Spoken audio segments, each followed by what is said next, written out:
Oh, Jesus. Hi, Mina. Hello. Hello. I was ready a little early, so I was like, you know what? Fuck it. We ball. We start a little early. I figured we could just chat. I feel like we haven't chatted in a while. Yeah, new emotes. Distracted Loot, thank you for the Prime sub. Will you be playing the video on the side? I will, so you don't have to open up your video. Hopefully it doesn't like dox me somehow, but at this point I've typed in my real birth year like 3 times on screen. So, you know, what could they possibly dox me with next? Shikaku, aka Chadmate. Thank you for 2 months. Holy moly, thank you. Where's my chat? Why is it all being weird? There it is. Can't believe Limina's from the same hometown as Ash. So true. I'm Limina from Pallet Town. I can't do a very good Ash voice. I know some people can do a really good Ash voice, but I am not one of those some people. I am not one of some people. I am one of one person. Speaking of emotes and such, I know a lot of people are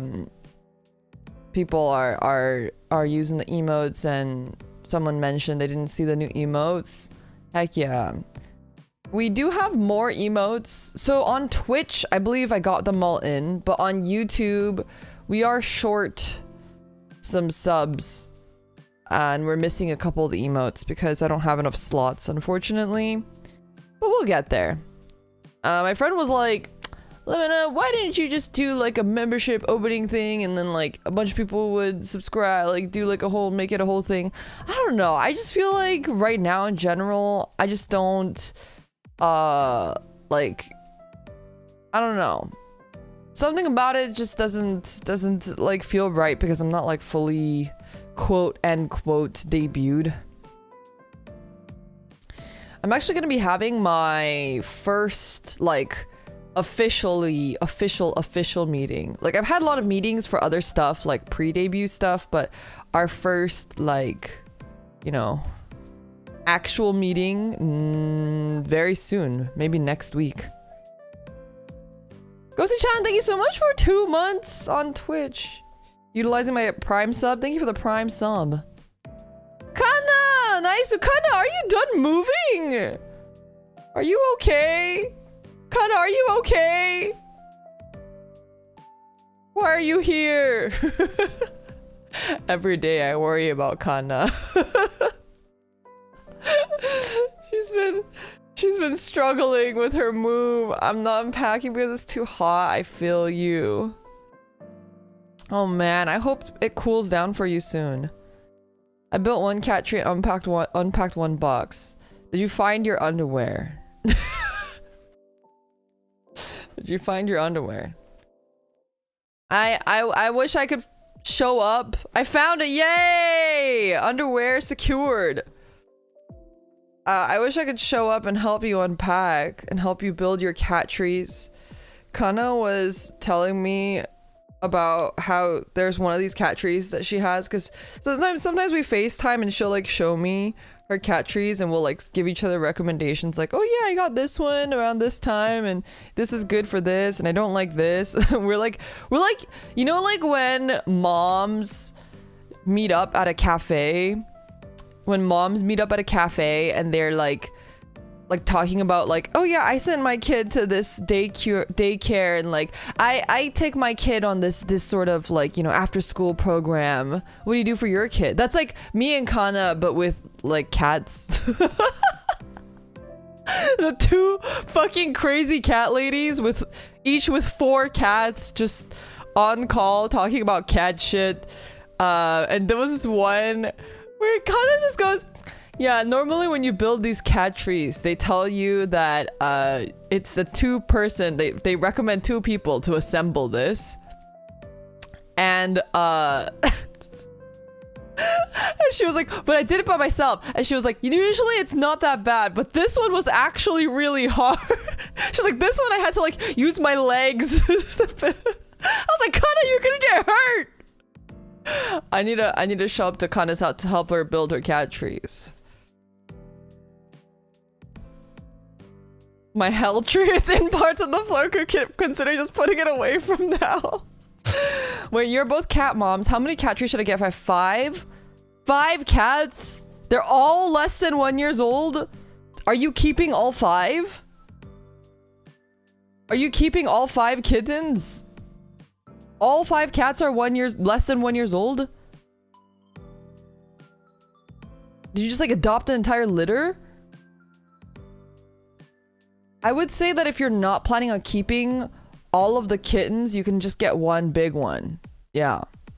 But if you're keeping all 5, I would suggest...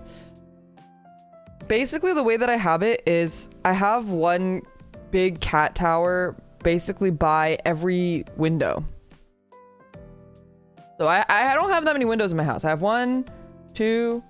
I have like 3 in my purview, not Rumi-chan's purview, my own purview. She was pregante. It's hard to get people to adopt cats here. Oh man, I'm so sorry. I would say if you're keeping them all to adulthood. So for example, on my room window, I actually have 2 small cat towers because they don't need the whole tree to themselves, but they will need a platform on the tree. And depending on the type of platform, some cats won't sleep in certain types of configurations. So like, for example, the one that I have has like a bed on the top and then underneath it has a box, but only one of my cats uses the box. So I had to get another one. And the other one also has a bed and the box, but the box underneath, that box is used a little bit more by my cats unanimously. It really depends on your cat's personalities, but I would say you could start with one really big tree, a big cat tree / tower, and then see what your cats like, because some like bigger open spaces, some like more confined spaces, some like hammocks, some like flat spaces, some like, you know, soft spaces. So if you have 5, you're gonna have to just kind of figure out like what all your cats like. Cats are picky. Yeah, cats are not like dogs. I'm sure you know that because you already had a cat last year, but they're very particular. So for example, I have to buy multiple types of treats because there's only one treat that my cats will unanimously eat, and that is the churro. But besides churro, like all my cats like different things. Yeah, have you guys seen that meme? I was telling Kana about the TikTok memes about... Recently, there's been a trend of buying your cat a concrete slab. Like, you just go to like Home Depot or something and you buy a concrete slab. And cats like fucking love it. So you could try a concrete slab. You could try towels. I have like a diatomaceous bath mat. And my cats really like the diatomaceous bath mat. My cats just like to lay on clothes. So I just have, that's why I have clothes on the floor. It's not because I'm messy, or it's because of my cats. What can I say? I'm so generous. For the sake of my cats, I leave my clothes on the floor. Yeah, that's the kind of person I am. I'm so nice. Definitely not because I'm too lazy to clean it up or anything. Definitely not because I'm not a cleanly person or anything. Absolutely not. Yeah. The fuck is that kind of bath mat? You've never heard of a diatomaceous bath mat? Okay, it's like a more Asian thing. So like when I was living in Korea, diatomaceous bath mats were like all the rage. So I had one there and then I got one here. But honestly, okay, I don't know if I fully recommend diatomaceous. Okay, so let me talk about what is a diatomaceous bath mat. A diatomaceous bath mat is it's like a hard bath mat that is made of diatomaceous earth, which is a type of mineral, maybe rock, maybe, and basically it absorbs all the water. So when you step on it, your feet get dry almost instantly. And you have one, you didn't know that was called? Yeah, it's called a diatomaceous bath mat. And it's really nice because your feet get dry instantly and you don't have to like, you know, it's really easy to clean. It's not like a bath mat where you have to like keep washing it. It doesn't feel like nasty on your feet, whatever. The thing that I don't like about diatomaceous bath mats is that I am an extremely dry skinned person. My skin is very, very dry complexion person. And my entire body is just very like, it likes humidity. So I live in a desert. It's very dry here. And a diatomaceous bath mat essentially just sucks all of the moisture out of your feet. So after I've been using my diatomaceous bath mat a lot recently, I've noticed that my feet are cracking a little bit more or like splitting because it's so dry. So I've been kind of meaning to get a new bath mat. I just haven't had the time to like find a bath mat that I like because I'm really picky about bath mats, which is why I never got one initially. I just got the diatomaceous one because I don't like the way that they feel on my feet if I'm not wearing slippers. I need one because I hate slippers. Yeah, diatomaceous bath mats are awesome, especially if you are more oily skinned or if you don't really have the same problems that I do of being really dry skinned. It's very, very, very dry.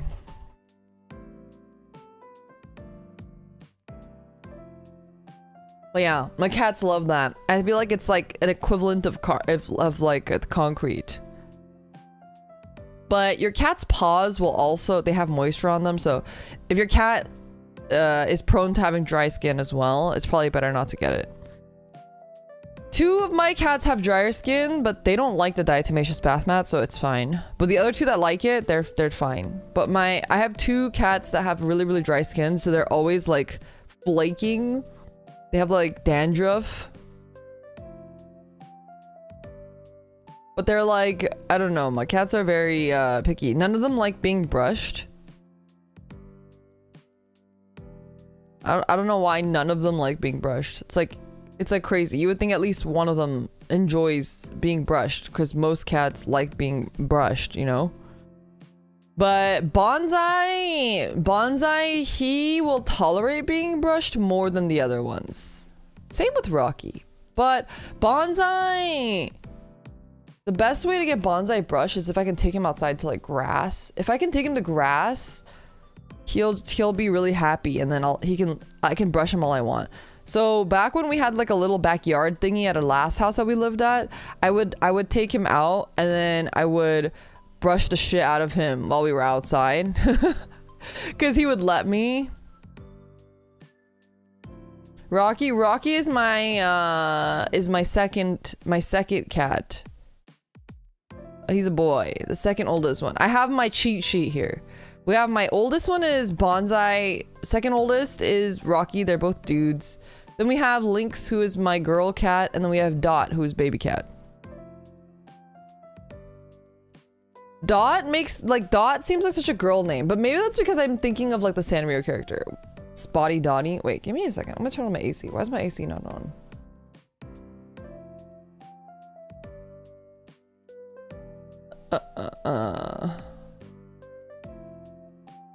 Okay, there we go. Ooh, yeah, it's getting hot over here too, so. It actually hasn't been that bad considering that it's the end of July. Dot puts me in the mind. Oh, wait, no, you're right. It is Animaniacs. Animaniacs. I remember, okay, so this is like random fun fact of me in elementary school, but in elementary school they made me learn the state song, but I learned the shitty state song. I learned the Alabama, Alaska, Arizona, Arkansas, California, Colorado, Connecticut, Delaware, Florida, Georgia, Hawaii, Idaho, Illinois, Indiana, Iowa, Kansas, Kentucky, Louisiana, Maine, Maryland, Massachusetts, Michigan, Minnesota, Mississippi, Missouri, Montana, Nebraska, Nevada, New Hampshire, New Jersey, New Mexico, New York, North Carolina, North Dakota, Ohio, Oklahoma, Oregon, Pennsylvania, Rhode Island, South Carolina, South Dakota, Tennessee, Texas, Utah, Vermont, Virginia, Washington, West Virginia, Wisconsin, Wyoming. Yeah. That's what I learned. Different than the one I learned. So I think the better one is the Animaniacs one. The Animaniacs one is better. Because the Animaniacs one gives you the capital and the state. And then I remember I was in like 7th grade, and in 7th grade they were like, we're having a geography test on all of the states and their capitals. And I was like, I can tell you all the states in alphabetical order. And they're like, no. And then everyone else in my class was like, oh yeah, good thing I know the Animaniacs song. And I was like, what the fuck is the Animaniacs song? You learned a different one from that one too? I forget how the Animaniacs one goes.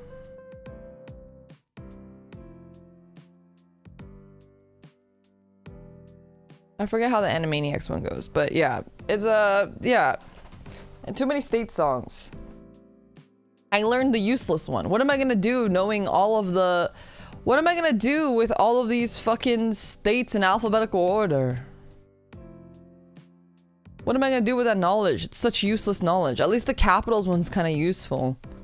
I mean, like, why would you ever need to know a state's capital? But there are times where I'll be like, what state is Boston in? I know it's Massachusetts, but like, that's an example. Someone will say like a city and everyone will know what they're talking about, and I'll just be sitting there like, I have no idea where that city is, because geography was not a thing that we actually ever learned. I think we just typically did like a little bit of like geography in history class. I thought Boston was a state.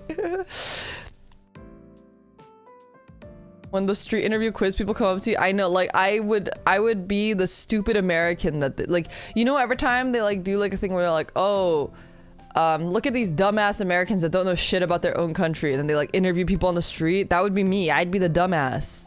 Me, I'm dumbass.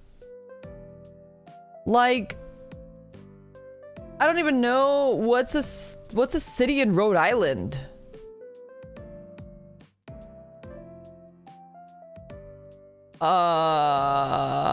I can't even name. Quahog? Providence. Oh, is that the capital? Family Guy. Arc Knights. Arc Knights. Quahog. Is that a Family Guy reference? I kind of get it. Most of your states are equal size or bigger to some countries, so knowing that all seems like... No, it was really funny. I think I've told the story before, but my Korean friend, she was like visiting, and she was like visiting Southern California, and she goes, oh, and if we have time, I'd love to visit San Francisco. That's in California, right? And I literally looked at her and I go, it takes the same amount of time from Los Angeles to San Francisco than it does from Busan to Seoul in South Korea, which is like the entire length of South Korea, by the way. I was like, it's like the entire length. It's the same. It's basically, California's basically the size of South Korea, and we don't have a bullet train.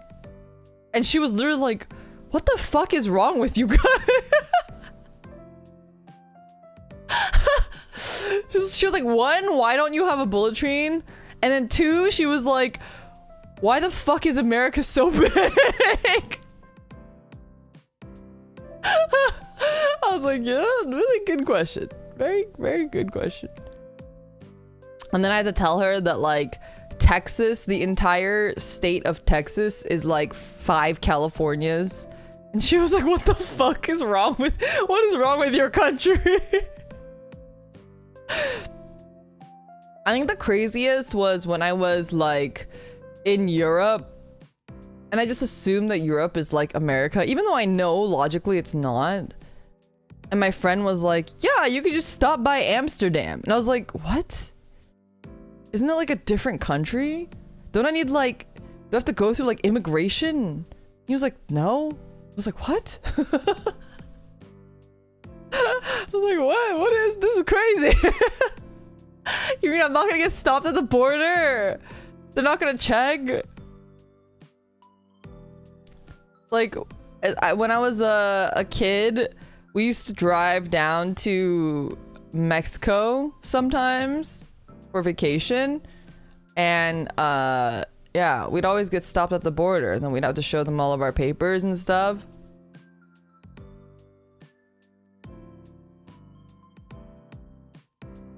We live like this. We do. My move weeks ago, 10-hour drive to California, Arizona, New Mexico, and then the 10-hour drive just to Texas. Jesus Christ. I don't know how you do that.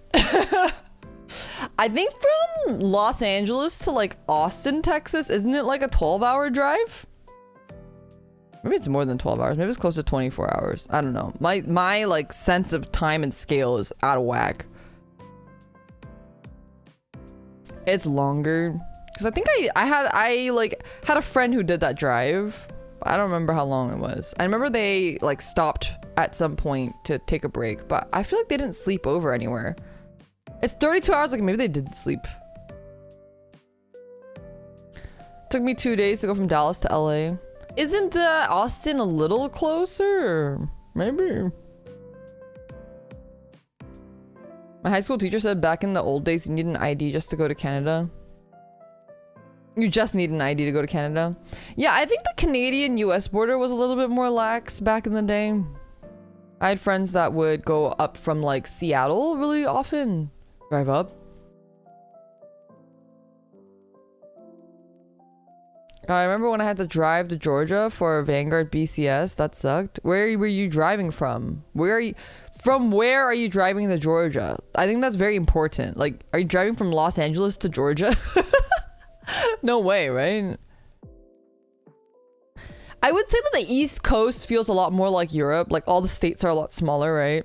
So you could like people I know live in like New Jersey, and then they like commute every day to New York. From Tampa, it was an 8-hour drive. Jesus. I don't know. I feel like East Coast and West Coast so different, and they also have better public transportation on the East Coast too.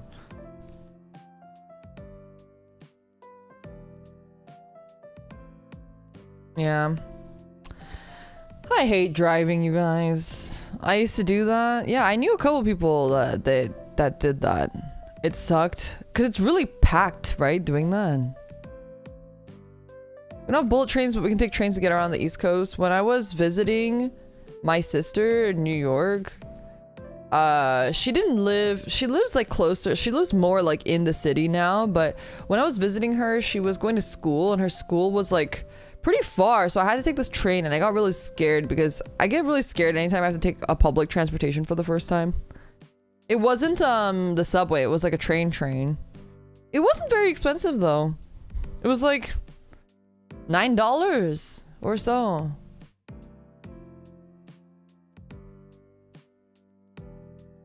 You just gotta fight the cat-sized rats out there. Okay, oh my gosh, wait, I have to tell you guys. Kana told me about, what is it called? Is she still here? I forget what it was fucking called. There's this thing that rats do. I didn't know this. Does any rat owners? I'm here. Wait, Kana, what is that thing where their eyes bulge out of their heads? Boggling, yes, thank you. Kana was telling me about boggling. Do you guys know about boggling? It's like, it's kind of scary. She like sent me a video, and I was like, what is this? Basically, it's rats. When rats are happy, like, you know how like if dogs are happy, they wag their tail, or if rabbits are happy, they do a binky. Rats, when they're happy, their eyes start pulsating out of their head. Like actually, like, you know those toys where you squeeze the toy and the eyes like pop out of the head? It looks like that, except it's like really rapidly going in and out the eyeballs. I would think they're gonna explode. It was like when she showed it to me, I was like, what the fuck is this? I literally was like, when she told me that, I didn't know what to expect. But it was quite literally. It was quite literally that. She explained it and I was like, wait, shit, that's literally what it is. It's actually like kind of, it is kind of cute because their eyes do get kind of big. But it looks kind of scary. It does look like they're gonna explode. It does actually look like they're gonna explode. Anyway, you guys can look up rat boggling if you'd like to see it. It's pretty funny. Anyway, we are at time now to watch this Pokemon thing. So let's watch it. Where is it?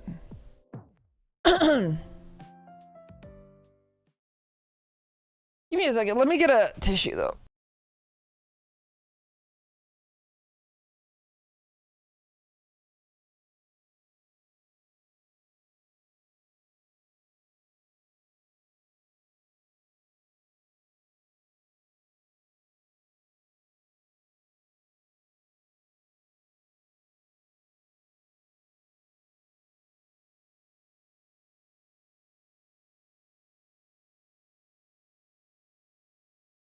Yeah, the rat eyes look like the booba emote.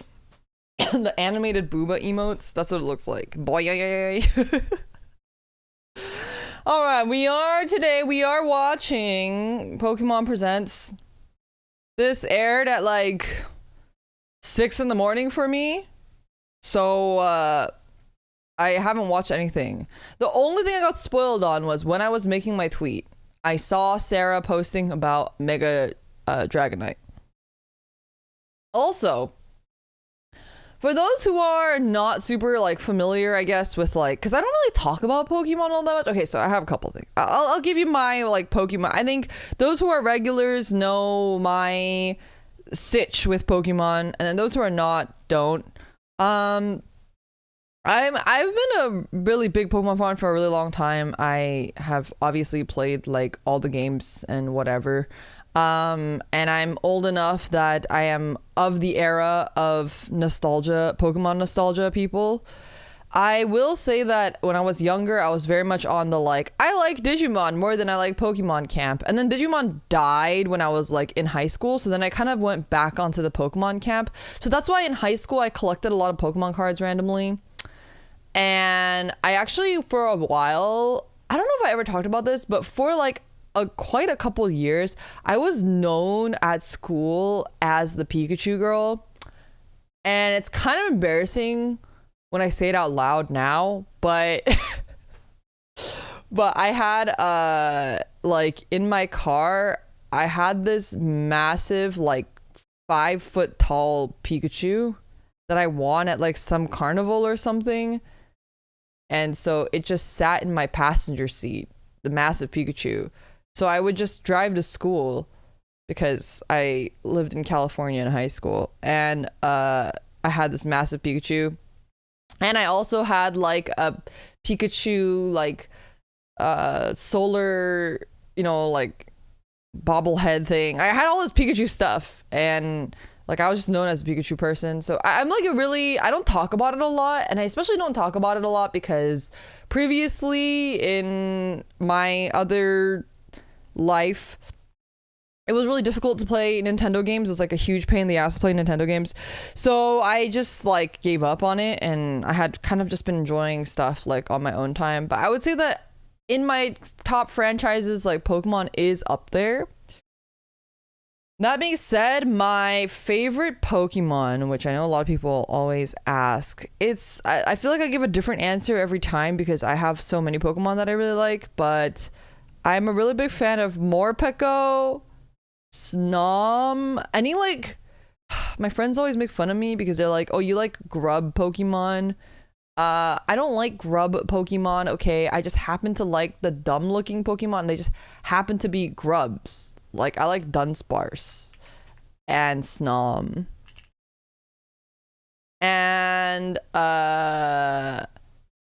other Pokemon? I'm like looking around my room. Oh, I really like, male Meowstic. Really random.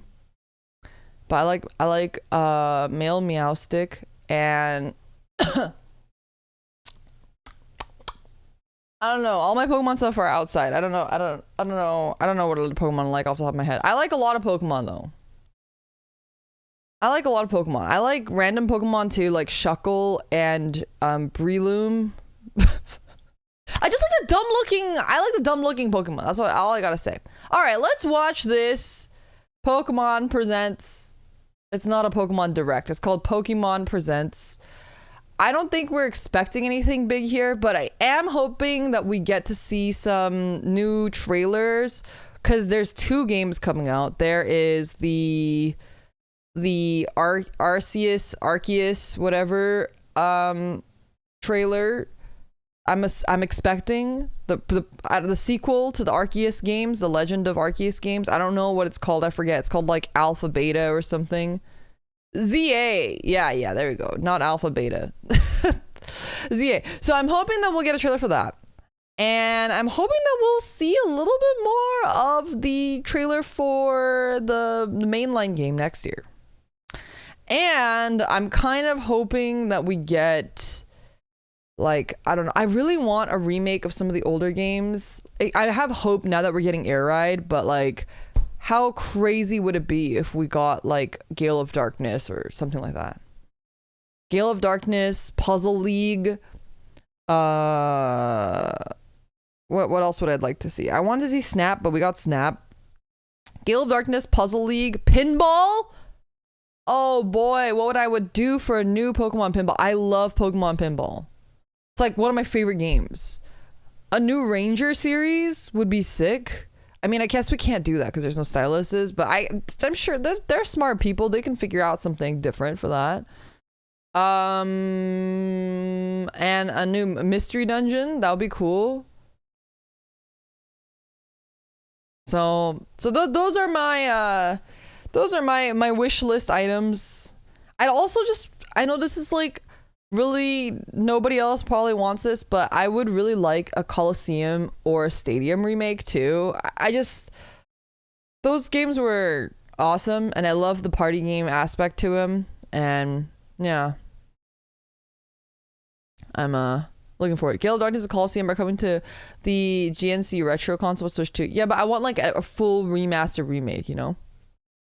All right, I don't think we're gonna get any of those, but let's see what we're gonna get. Can you hear it okay? Honestly, it's kind of loud. Is it too loud or is it just loud for me? Sounds good. Hi Pokemon trainers, I'm Chris Brown from the Pokemon Company International. Pokemon trainers, that's Today, us. I'm excited to share details about the 2025 Pokemon World Championships coming to Anaheim, California from August 15th to 17th.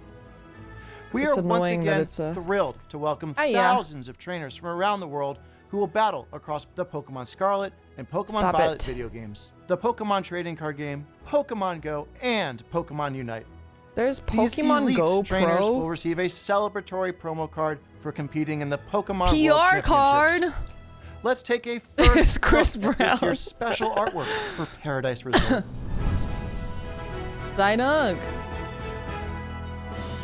Aw, cute. Paradise Resort. In 2025, we will host Championship Sunday in an arena for the very first time. Those who can prove themselves as the best will earn incredible prizes, including the coveted Champions line. I really wanted the one from last year's Worlds. 20,000 yeah, the Honolulu Pokemon stuff, they were so cute. Come celebrate together and enjoy tons of new activities. Each attendee will also receive a special digital code to obtain Toad School for the Pokemon Scarlet and Pokemon Violet video games. I don't want Toad School. Who During wants the weekend, Toad School? fans at home can tune in to the action via our live stream broadcasts available in multiple languages. Some of these streams have special giveaways planned, so we hope you'll join us in cheering our competitors as they strive to achieve the title of World Champion. Thank you for being a part of what makes our global community of Pokemon trainers so special. You guys are liars. I think I just also have like, I have like on this island, PTSD. we want the Pokemon to have as much fun as they'd I like. haven't watched this. Have you guys watched this? Pokemon Concierge? We'll do our very best to help you feel as comfortable I've been meaning as to watch possible. it, but I haven't so watched you can it. make the most of the amenities we offer. Huh? No, I just landed there. Leave it alone, please. Haru, it's all up to you. Make our team proud. Are you okay? Thanks, I'm fine. Kent? Haru? Oh yeah, that guy's totally her ex, no doubt. Moving here helped a lot. Working actually makes me happy, and I can Why work did they have to harder, give them the too. same hair color? They look like siblings.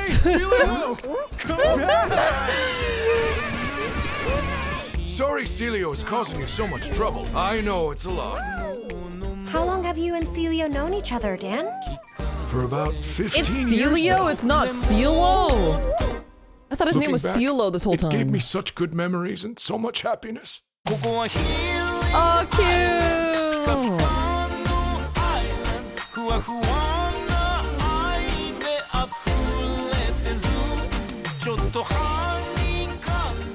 As long as you never give up, you can overcome any obstacle. And our friends always remind Not us that we're trubbish. never alone.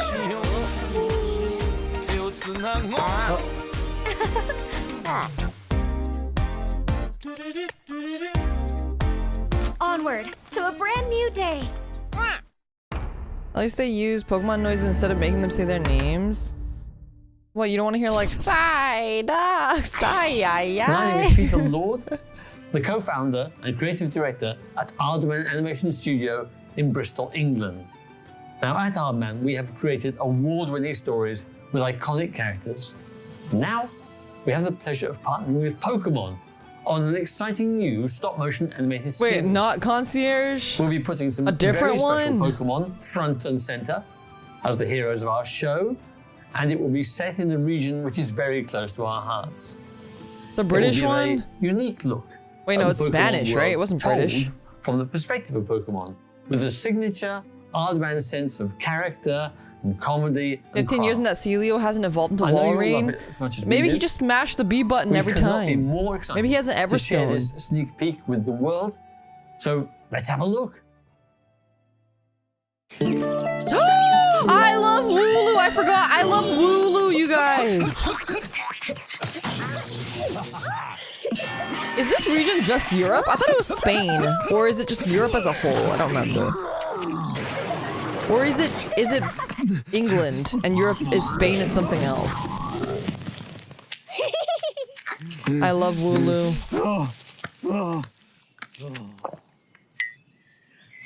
Galar is just Europe in general? Okay, I see. Oh my god, I love Wooloo. Sirfetch'd and Pichu. The Misadventures of Sirfetch'd and Pichu. Wait, it looks so cute. Distracted Lou, thank you so much for joining the buddy list on Hello, everyone. YouTube as well. I'm Utsunomiya from the Pokemon Thank you, Company. thank you. In today's broadcast, we will be bringing you a variety of news about Pokemon, including our newest titles. In our next segment, we'd like to share the latest information about Pokepark Kanto. Please have a look. He has such stylish gray hair.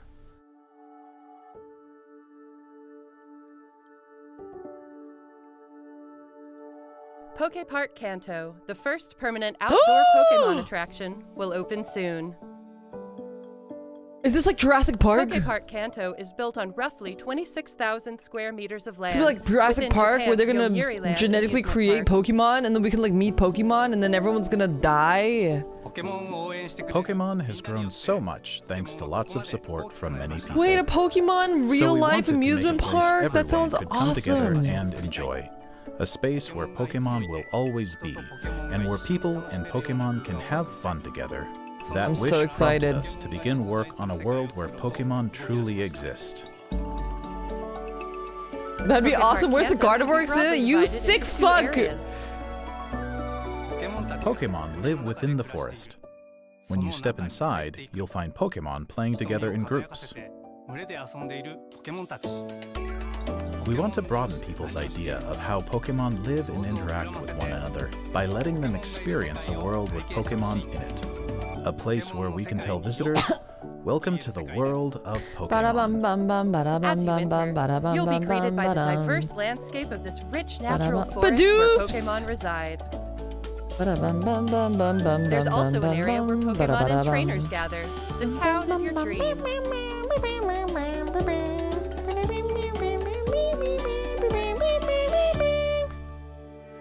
Here, encounters with a variety of Pokemon await you.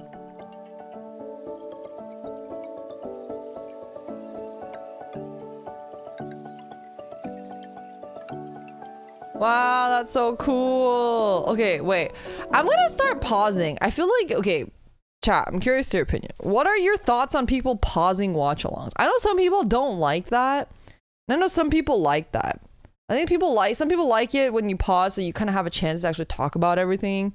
And I know some people don't like it when you pause because they're like, you're blue balling me. I want to see the rest of the fucking thing. Stop pausing. So I was curious to see your guys' opinion. But I kind of want to know, I was thinking about this earlier. I was like, oh shit, I should have paused it, but it was like too late. Everything was going by so fast. Pause is how to react ethically. Is there an ethical way to do watch along? This is like actually my first time doing a watch along, actually, like in this regard. If the video's on stream, it's fine. As long as the pausing isn't too frequent. As long as the streamer is playing the video on stream. A watch along is a little different though. Oh, I guess because this is like a react and not like a watch along because it's not live, right? I think pause only annoy me when they pause literally every 5 to 10 seconds. Okay, gotcha. Okay. Well, we'll try it out. And then if you guys have feedback, you know, the comment section is always open. Feel free to like leave feedback if you liked it or you didn't like it or whatever. But this is really cool. I mean, the thought I was gonna mention, because you guys were being so fucking down bad for like Lopunny and Gardevoir earlier.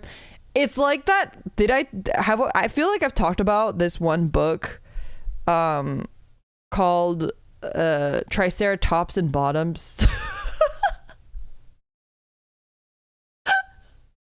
Dude, do you guys remember me talking about Triceratops and Bottoms? What? Huh? Not again. Not like this. Yeah, I was thinking that it would be like Triceratops and Bottoms, where in that book it's like a girl, she gets picked to travel back in time, and so she goes to the age of dinosaurs, but then she keeps like having sex with the dinosaurs, and everything is like being recorded by the researchers, right? So the researchers see her having sex with the dinosaurs, and so when they get teleported back to present day, the researchers go, you can't keep having sex with a dinosaur. She's like, oh yeah, my bad. And then she goes again and she does it again. And they were like, hey, you can't have sex with, you're banned. We're going to ban you. And it turns out that there's like a millionaire who sees her footage of her having sex with the dinosaurs. And he's like, oh, that's my kink right there. So he uses his millionaire money, his trust fund money, to create another duplicate time machine to send her back for the exclusive purpose of filming dino porn of her having sex with the dinosaurs. Super Iron Mom, thank you for a super chat. But anyway, when you guys were talking about Gardevoir and Lopunny, that's what I imagine. I feel like you guys are all gonna get banned. You guys are gonna get banned from Poke Park. From Poke Park, you'll all be banned. Also, like, I know that this is just the Pokemon logo, but for some reason, I feel like I haven't seen the actual Pokemon logo in such a long time. This feels really nostalgic. Is it just me? I feel like it's like the way that the E is like up more. It's giving, I almost said 4chan, 4 kids. I almost said it's giving 4chan. No, it's giving 4 kids. 4 kids. Gotta catch 'em all. It's you and me. I know it's my destiny. It looks really retro. I like it. Anyway, we did, you know, Pokemon Smash or Pass is a real thing. We've done it. I wouldn't smash any of them. I feel like no matter how hot a Pokemon is a Pokemon. I don't think I could smash any of them. I'm just like also just not into like, unless they're monster girls, I'm not even really into like monster freaking, you know what I mean? Not even Machoke. Definitely not Machoke. Also, I feel like Machoke is like... Machoke can't be straight.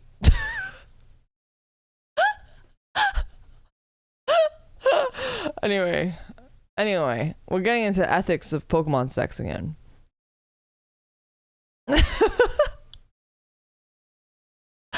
I'm just saying the Machoke, you know,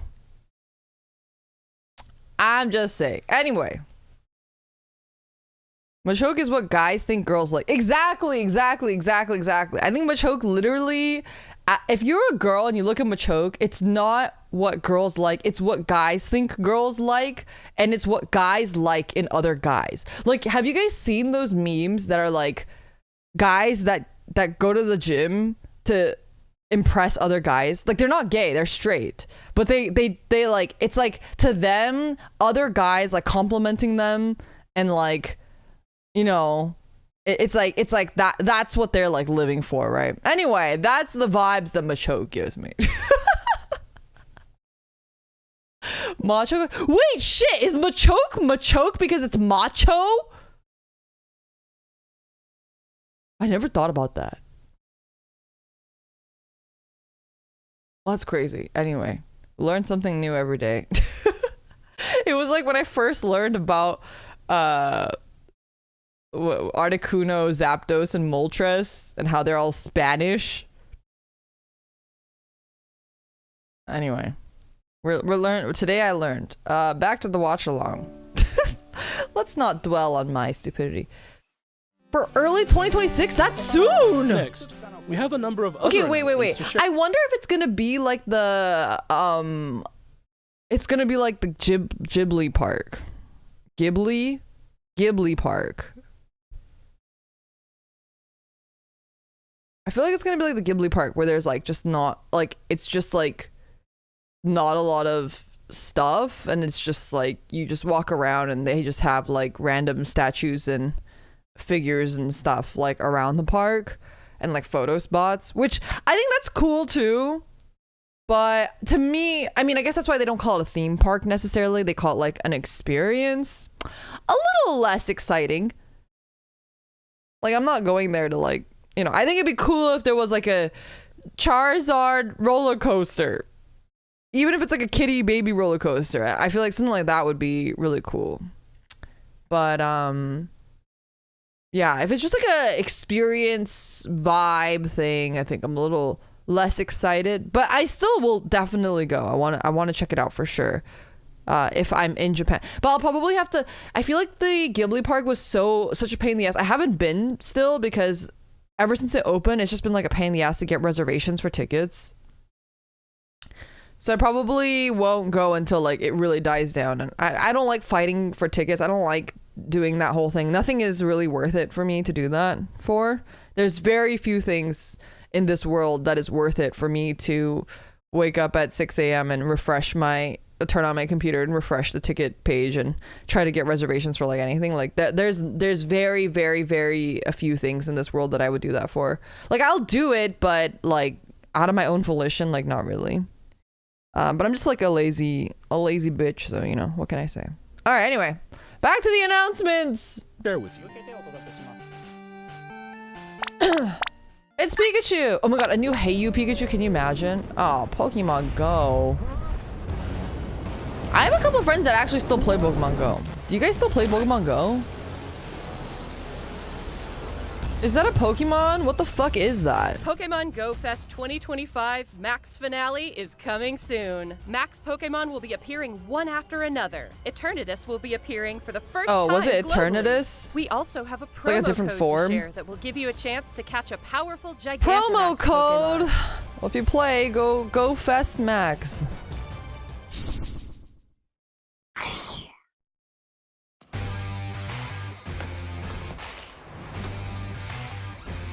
All right, we got all the OGs.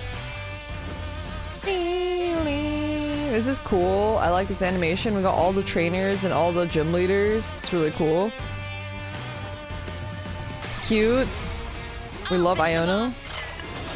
Let's teach him a lesson with our new power. There's a Sinistea Matcha. What's Pokemon Masters? Oh, it's that like the gacha game that sucked. I did play that for a bit. Lapras is that big? What the fuck is Pokemon? Oh, this game is still going on too? They're so cute. I remember this game kind of sucked too. I tried to get into it, but I didn't know they were still having this game. All the Pokemon gacha games have been ass. This is a lot because I will do anything for gacha. Okay, favorite legendary dog, go. Mine's Suicune.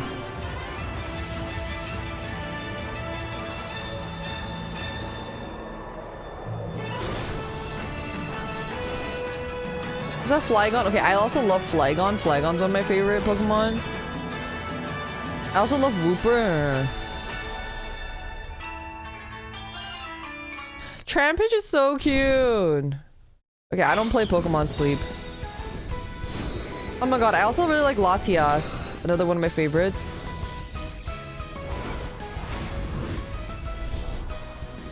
Latios and Latias join the fray to commemorate Pokemon Unite's 4th anniversary. Latios and Latias can both quickly fly to each other. Oh! A new type of battle, Electrode Volleyball, will be available after this Electrode Volleyball.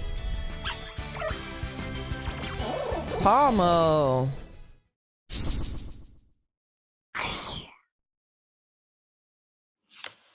Was Latias the one that kissed Ash? Yeah, correct. Whoa, that's a cool looking card. Aw, that one's so cute! Oh, Lord. Oh, Lord. Whoa, those are nice. I like the Venusaur line. That was really cool.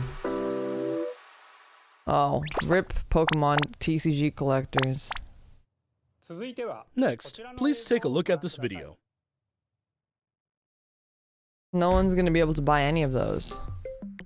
Mobile version? Wait, what is this? Collect all the bulbs. Oh no, I love this game. I have this, I've talked about this game before, but I fucking love this fill type game. I have one of these games, it's called Pokemon Friends. Oh, I guess I'm downloading it. It's just called like Phil or something, and I have it, and I play it on the airplane all the time. And I also played a fuck ton of Alchemy Stars because it's that type of game. Oh, it's just like a bunch of random puzzle things. Oh, this is like an actual baby game though.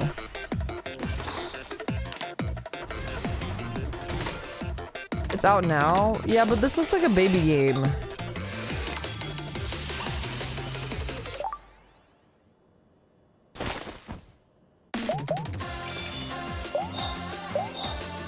It's free on phone, but $10 on Switch? What the fuck? Aha moment. Use the plush you get from solving puzzles to decorate your in-game plush rooms. Oh, the Wooloos! I like Alteri a lot too. Pokemon Friends. Oh my god, that reminded me of the... Wait, that last bit of the ad really reminded me of the like 90s Pokemon ad that was at the end of every Pokemon VHS, where it was like this guy, and I've talked about this ad before, he's like a bus driver and he throws all the Pokemon into the bus and then he throws them into like a fucking compactor and then it compacts the bus with all the Pokemon inside and he kills all the Pokemon. At the end, the bus gets compacted into a fucking Game Boy. Anyway, that gave me like PTSD flashbacks to that.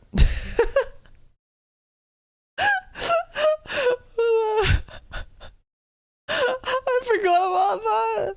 Ads were crazy back then. Ads were insane. They were like, I feel like I have so much like trauma from weird kids ads back then. Like some of those kids ads were fucking scary. Like, do you guys remember Airhead ads? From the era, do you guys remember Airheads? The Airheads ads were so scary. Those actually scared me so badly. And I like the Airheads, but I feel like I feel like if I had seen those ads before I'd ever eaten an airhead, I'd be like scared to eat airheads. That and then the honey toast. No. Oh shit. What is it? Honeycomb. What is it called? The cereal? Honeycomb? It's just honeycombs? Something honeycombs? That one also scared the shit out of me. If you think about it now, the like production value and stuff on those were so good. But no, not the Honey Nut Cheerios one. The honeycomb one where it had like the little yeah, the furry one where they all turn into furries and it's like that little furry guy, like the gremlin guy. And he's like insane. I don't know, all cereal commercials back then were like all insane though.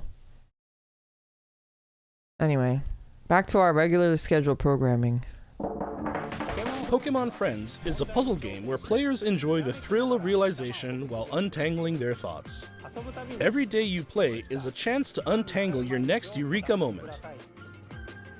Pokemon Friends will be available on Nintendo Switch, iOS, and Android after this broadcast. We hope you download it and give it a try. Next, silly rabbit, tricks are for kids. The Pokemon main series. A free update geared for the Nintendo Switch 2 system is available for the Pokemon Scarlet and Pokemon Violet games. When playing on Nintendo Switch 2, you'll be able to enjoy smoother movement and even sharper graphics. Oh no, all the Nintendo haters are crying now. We hope you try visiting the Paldea region on Nintendo Switch 2 as well.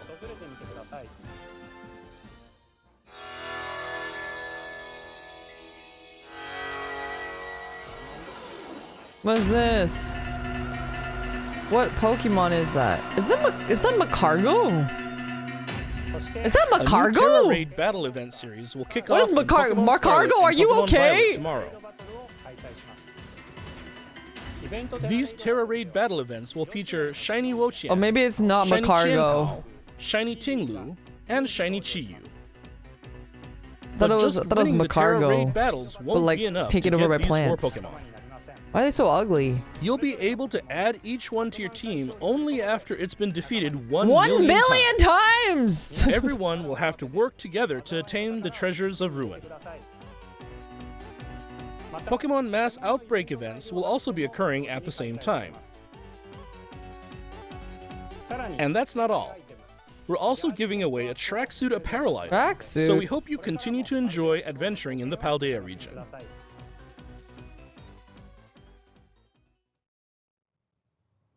Next, allow me to share some information about Pokemon Champions.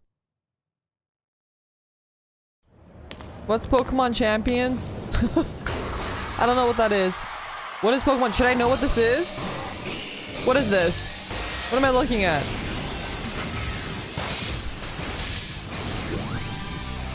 Pokemon Champions. Is this new? In this title, you can enjoy the battles you know and love from the Pokemon series on your Nintendo Switch or mobile device. It's Pokemon Stadium Online? You can invite your previous Milotic, I like Milotic a lot too. too. By linking with Pokemon Home, or you can find new partners to battle alongside you right away from within Pokemon Champions. Did this come out today? Is this new? You can recruit Pokemon to your team to battle alongside you. It's up to you which Pokemon to choose. Recruit Pokemon you're interested in and form a team. Then it's finally time for Pokemon battles. Oh, I love Dragapult too. I think Dragapult's so cute. You can enjoy ranked battles that let you face off against trainers from around the world. They're switching VGC off of regular with greater immersion than ever before. Like Switch out of the regular mainline games. Well, I guess it's through Pokemon Home, so you can move them over. And double battles. Finally, we'd like to introduce you to a new way to raise Pokemon that lets you enjoy battles even more. Pokemon Champions offers ways to make raising your Pokemon more flexible and convenient than ever. Holy shit. Teach your Pokemon moves that interest you. Then It's like a freaking like a MMO stat line. Enjoy Pokemon battling. You can change their, you can re-roll their stats Bringing too. Pokemon battles to everyone. Pokemon Champions. Like you can re-roll their natures, it looks Planned like. for release in 2026. Oh, this is gonna be next year. It's not out yet. Oh. Last up, we have some news about the Pokemon Legends ZA game. Please have a look at this video. What about the mainline series?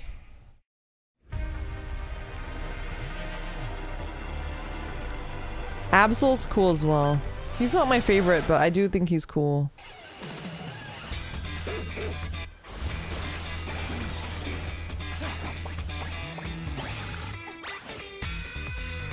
Oh wait, ZA is mainline? I thought this was the Legends game. Is this not the Legends game? What's the Legends game then?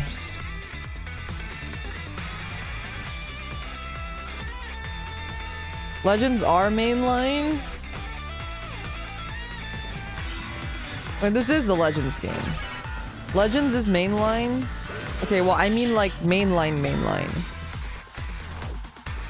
Like normal mainline. I don't know what you would call that. Classic mainline. Emma's cute.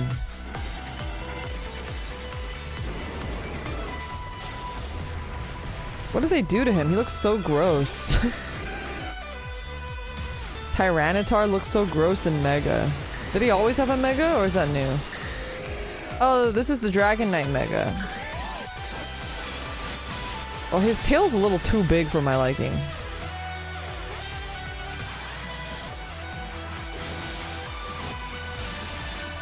I don't like a lot of the Mega Evolutions, so I'm not really familiar with them.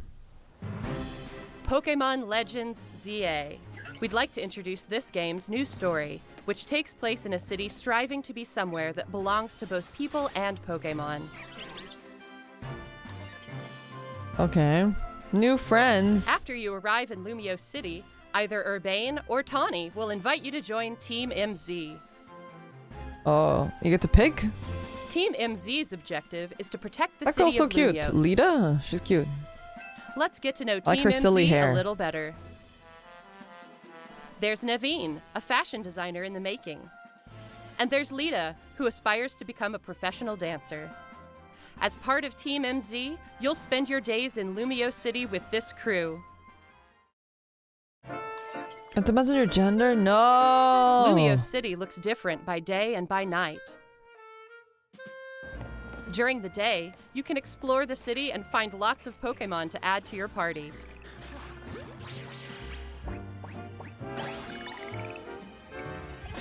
Then, by night, you can compete in the ZA Royale with the Pokemon you've raised, aiming to climb This the looks ranks. cool. To be fair, I didn't finish Arceus. I should finish Arceus. ZA Royale, I love battles Dragonair. against Dragonair's so powerful cute. trainers await. I like Ampharos too. I One like of all the those sheep trainers, Pokemon. I like Corbeau, Mareep. I like is the boss of Ampharos. the I like Rust Flaffy. Syndicate, I like an Wooloo. organization operating in Lumio City. He's a It Yakuza. seems like he has some kind of business. He's like with the actually members of Yakuza. Team MZ. I think this is like the first actual Yakuza that we've gotten.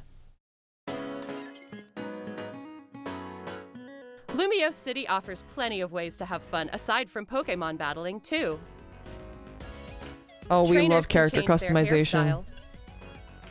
hairstyle, looks, and outfit to appear however they would like as they stroll around the city. Cute! The customization's so good. If you've teamed up with a Furfrou, a Pokemon with distinctive long fur, you can even have it trimmed into Oh fashionable my god, I was styles. actually just watching this guy You can also take photos who does like at interesting Pokemon spots, or relax and dyes hang of out with his your Pokemon if he you like dyes his poodle Pokemon colors.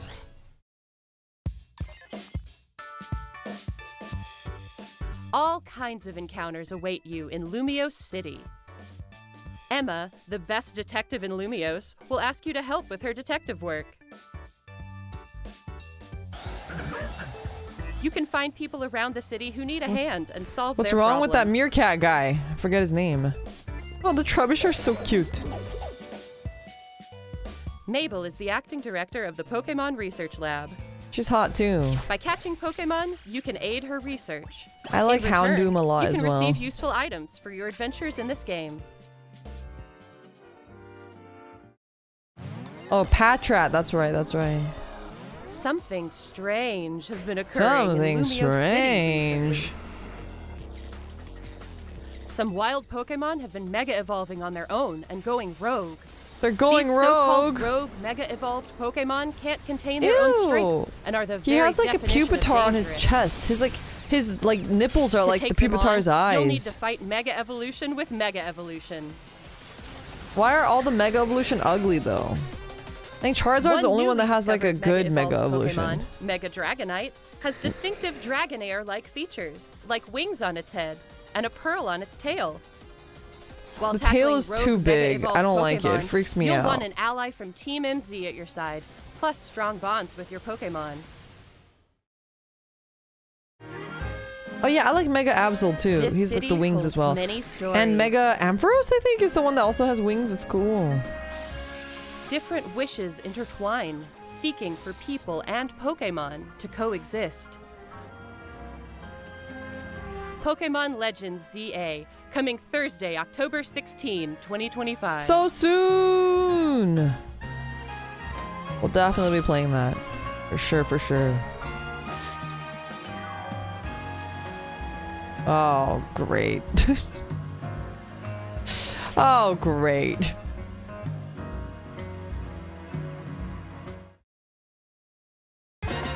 What did you think? Pokemon Legends ZA is releasing on October 16, 2025. We hope you're looking forward to your new adventures in Lumio City. That's all for today's presentation. That's all? Thank you very How much for long was tuning in. this? This was like 25 minutes. The heck? Okay, wait. Oh, wait. Oh! Only 2 weeks after Digimon Time Stranger? Uh-oh. Uh-oh. It's the battle between Pokemon and Digimon. The ultimate battle continues. I wonder if we'll be confined to the city or will it be a bigger map. I'm assuming it'll be bigger, right? It could have been an email, not gonna lie. Okay, I think there are a couple exciting things. I think the Poke Park announcement is really, really cool. And I think the competitive stuff is really cool, even though that's like not my personal, you know, interest. But I think that's cool. Kind of wish they showed more Mega Evolutions. Get Monster Rancher fans for the— oh my god, I love Monster Rancher, you guys. I've told this story many times, but one of my greatest joys as a child was collecting all of the DVDs and CDs that I could scrounge up in the house or at my cousin's house, and then throwing it into the PlayStation 2 to try to get new monsters. Like, that was just like the coolest thing ever. ZA may be a short game. How long was Arceus? I shut off my son Totodile, so I'm hoping for Feraligatr Mega. I feel like ZA will be a filler. Yeah, that's what I mean. Like, it doesn't feel like a mainline game. To me, that's not a mainline game. Though, aren't we getting a mainline game next year? Don't they like switch off years or so? Arceus is like same length as the mainline, so 25 to 30 hours. I see. Yeah, we'll play ZA. We may not finish it, but we'll play it. I definitely want to finish Digimon Time Stranger though.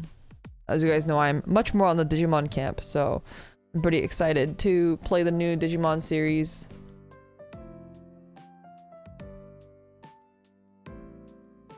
I'm glad they don't release the Pokemon games yearly. Yeah, I'm glad too. I feel like it gives you enough time to like replay or like to get excited about the next game. And then they usually do like DLC too. Did you ever play Next Order? Wait, let me see. Which one's Next Order? There's too many fucking Digimon games. Uno momento. Ah yeah. Theme.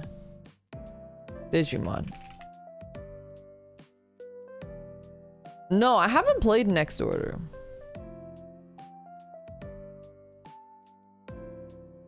This one's like a Digimon World remake, huh? No, we didn't play this one.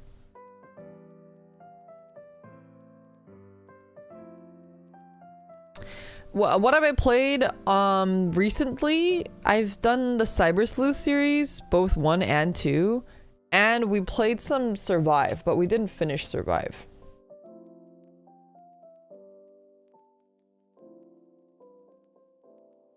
It's a remake of the first PS1 game, but not really. I never played the PS1 game. I played for Digimon World because I didn't have a PS1. I played Digimon World on DS. What do you think about Cyber Sleuth? I enjoyed Cyber Sleuth. I enjoyed the first one a lot more than the second one. I think Cyber Sleuth 2... Did we finish that? I don't even know where I played that. I don't even remember. But we did play Cyber Sleuth 2. I just don't remember liking it quite as much. I feel like we didn't finish that one. We did finish 1 though.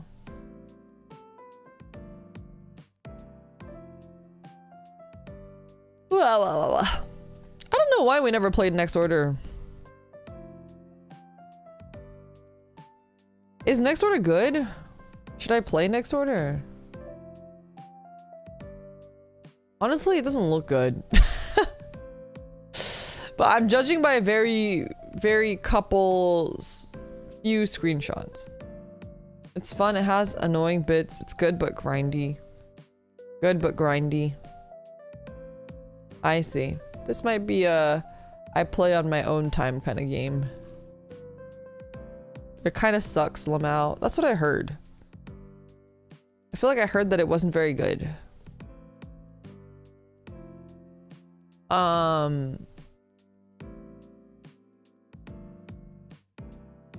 remember when I played on the one on oh, I did play the PSP one, I think.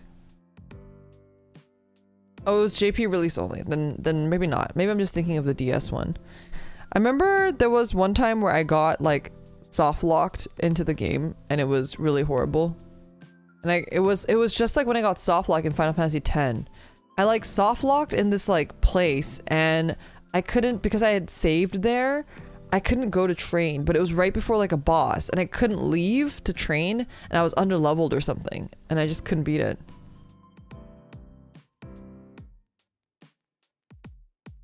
You can get soft lock in Final Fantasy X? Yep, that happened to me like right when Yuna gets kidnapped. You're like on the ship and then you're like trying to fight like the dragon thing. That's where I got soft lock.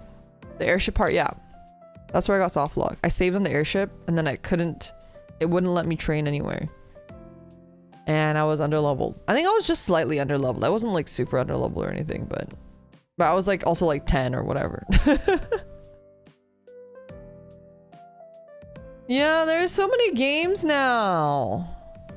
I haven't played Expedition 33 yet either, and everyone and their moms have been telling me to play Expedition 33. I think for Expedition 33, I genuinely think I will play it one of these days.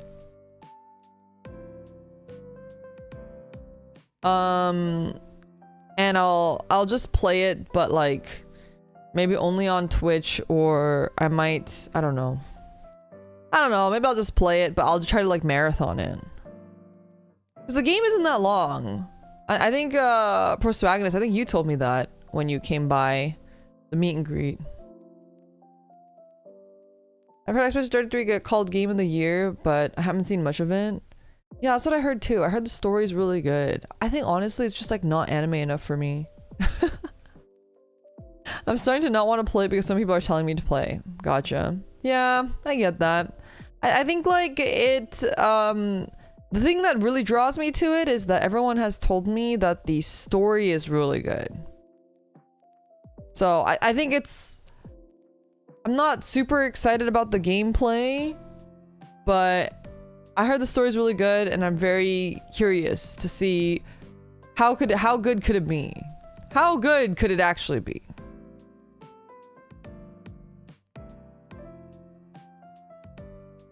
$30 if you stick to plot, more if you want to do side quests. Is this a side quest? Are the side quests like heavily story based? Sorry, JRPG in tone and execution, just not visuals. But it has a real-time reaction, right? The story is good, the world is interesting, but the aesthetic doesn't appeal. It just won't be your thing. Yeah, I mean, I'm really curious about the story. I think a really good story could kind of win me over, but I'm like, Jesus Christ. Every time I think about this about myself, I really hate myself for it, but I really, really, really, really, really am a degenerate. I am just a degenerate, you guys. I just like anime. I'm sorry. I know that's really, like, the world has more to offer than just anime, but... but if it's not anime, I just really, like, my interest just drops by, like, at least 60%. My will to play something if it's not anime... it's just really, really, really low. I can't get into MTG because it ain't anime enough. Well, yeah, I'm finally playing MTG this week, actually, for the first time, because I can play Final Fantasy. If I couldn't play Final Fantasy, I would not play Magic the Gathering. So I'm thinking if I finished Expedition 33, I'm gonna prefer Xenoblade more. Yeah, I don't know. Honestly, I don't know.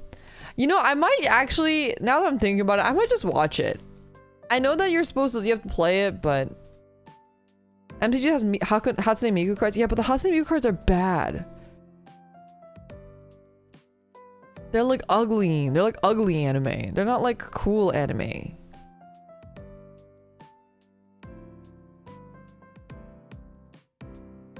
But yeah, I'm either it has to be like cute. If it's not anime, it has to be cute. And or it has to have no faces on it. I sound like such a degenerate. I know. It has to just not have any faces on it. It can just be like, you know, like buildings or something. That's fine. But as soon as it has faces that are not anime and that are not cute, I just like lose complete all interest. Kamen Rider is kind of both. Okay, I will say Kamen Rider, like, to me Kamen Rider is cute. And it feels more anime. And a lot of times, well, I haven't really played any Kamen Rider games, so I wouldn't know. But it's a little bit different. The Hatsune Miku cards are more drawn by artists who are picked by the MTG's art director, not getting the appeal of Miku and missing the shot on almost every one of them. Yeah, that was a really bad collab. I can't get into Kamen Rider, sorry, it's fine. It's not everyone's cup of tea. I think like the thing about Kamen Rider that I completely understand not hitting for everybody is that ultimately it is a kids show. And I think that's the thing about Kamen Rider fans also need to be like really real with it. Like, I think a lot of Kamen Rider fans are like really delusional because they just love Kamen Rider, and I get it.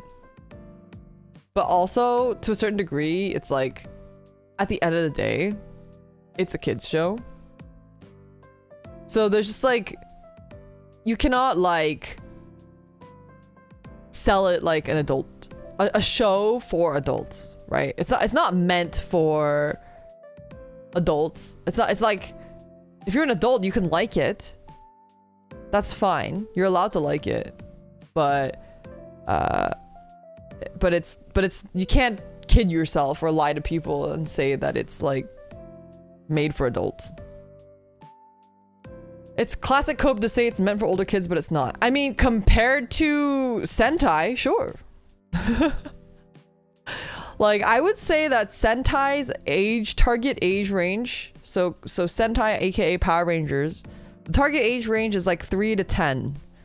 And then I would say that the target age range for Kamen Rider is like 8 to 13. It's like, you know, they are very different demographics, and especially kids that young, like their ability to like process things it's like really widely varying, even though they're very close in age, right? But I would say that it's very, yeah. I think you just have to be realistic about it. I like Kamen Rider. of course. I love Kamen Rider a lot. But I will never try to kid anybody or tell them or lie to them that it's not for kids. And I think that there are just certain things that don't really hit for people because ultimately it is a kids show. I feel like if you are attracted to men, if you don't like kids shows and you are attracted to men, Kamen Rider does have a lot of like hot guys. So I know a lot of women who like Kamen Rider, not because of anything else really, but because there's like so much eye candy and it's like fun. But yeah.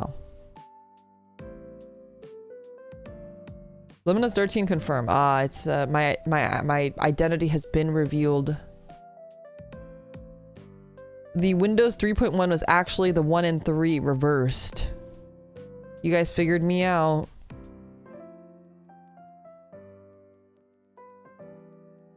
The reason the 2016 Power Rangers movie failed, they tried to make it older and darker when Sentai needs to be campy. Yeah, like I think like they kind of completely did not understand, you know, the market. Kind of like the Hatsune Miku MTG cards. I think there's a way that you can make it like dark and older without losing what people like about it, right? Like I think Kamen Rider like Black Sun and stuff is a good example of that. It's like definitely made for an older audience, definitely dark, definitely, you know, all that stuff, but it has a lot of the campy aspects that it to a certain degree it still doesn't take itself super seriously, right? But yeah, I actually didn't know this, but recently on Twitter I came across, let me see, what was it called? I already forgot what it was called. I came across this post that was talking about a genre. It's called Joji Muke. And I've never heard of this genre before. But this is basically, I didn't know like what to call all of the genres that I liked, but it's basically Joji Muke. Joji Muke is like, it's like Kamen Rider, but like the girl side. So it's like kids for little girls. So stuff like Aikatsu and Precure, stuff like that. Monster High, My Little Pony. All of those things go under Joji Muke. And that is one of my favorite genres as well. I just like kids shows. I think it's because I have like really bad anxiety. I have bad anxiety, so sometimes when I watch more like things that are quote unquote catered towards adults or like people my age, it just makes me really uncomfortable, and I am already constantly, you know, being challenged in my day-to-day life, and I just sometimes want to turn my brain off and enjoy something and pretend like everything is good in the world and that everyone is happy and that, you know, good will always prevail over evil, and just give myself a fake sense of, you know, security. I don't want to think about the hard stuff. I just want to see, you know, girls dance and sing and fight bad guys and feel that justice prevails, and, you know. But I will say that I feel like I'm on like on the opposite sides of the spectrum though, because I like kids shows, but then I also really like really depressing stuff like Taco P's Original Sin, and Scum and Dog was the one that I was losing my mind over recently. I just can't read the depressing stuff all the time. I have to have like a lot of the fluffy stuff and then the depressing stuff like in between sprinkled here and there. And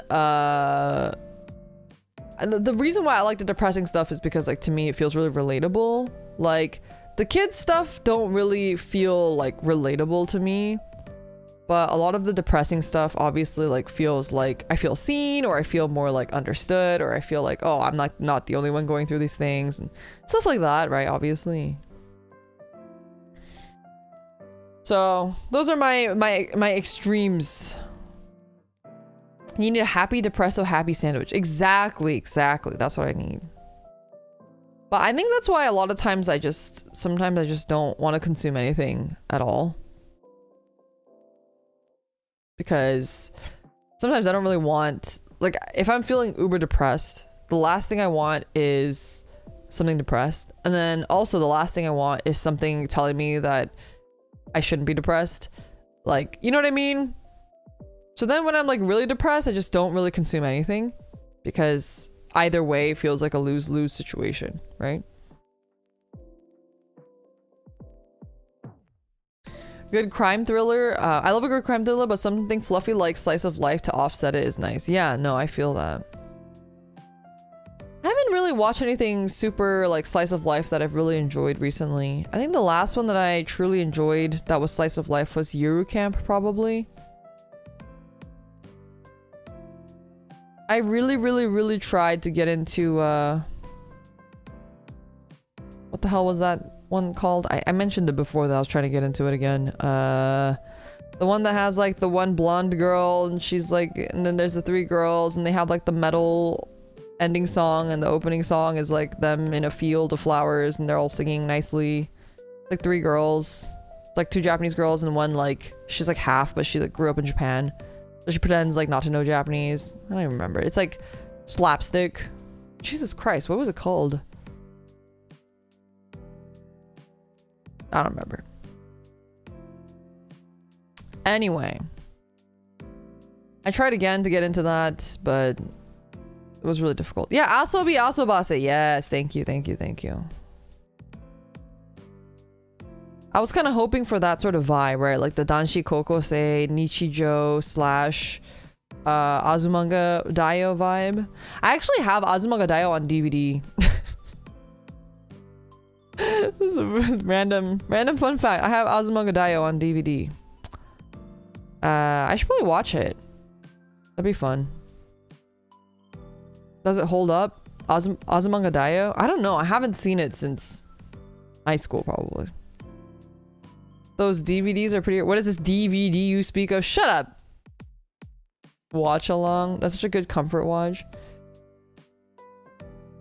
I really want to track down School Rumble. Oh, School Rumble was so good too. Not on VHS, JK. I actually... Ironically, or unironically, I don't think I had any anime on VHS. I think the like closest was like Pokemon and Digimon. Actually, even Digimon I think I had on DVD. Speaking of which, I did get the new Digimon DVD that has the old movie on it, and I've been meaning to watch it. Kind of want to do a... I should invite my friends over. I have a couple friends that like Digimon. I should invite them over and we should have like a little watch party. Gundam Wing VHS is at the dollar store. Oh, that's awesome. Sailor Moon, Gundam Wing, Digimon, and Pokemon on VHS. I didn't have a lot of the anime stuff on VHS actually. Our War Game, is that what the movie is called? It's the original movie, like the Digimon 2000 movie. VHS is how my brothers and I watched Dragon Ball Z episodes. It's the first movie. I didn't know the first movie had like a tagline for the title. But yeah. When I was like in elementary school and also even through middle school, you know, when they would make icebreaker surveys or like the teacher would ask you, or like your password thing would ask you like, for your security, please answer these security questions. And then it's like, what's your favorite movie? I'd always put Digimon, the Digimon movie. And there was like no like tagline, so I just would fucking write the Digimon movie. In the West, the first Digimon was 3 short films stitched together. Oh, I didn't know that. I didn't know that.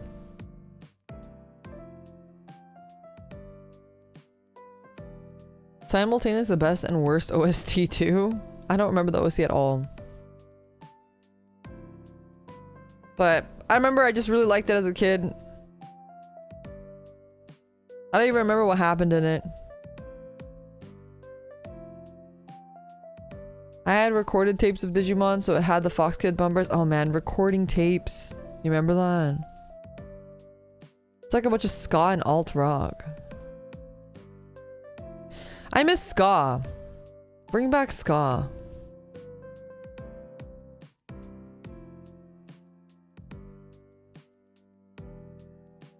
I feel like I appreciate that Kamen Rider appreciates ska. Like Kamen Rider always has like some kind of ska-ish, J-rock ska-ish music. So good. Ska was making a comeback a few months ago? Really?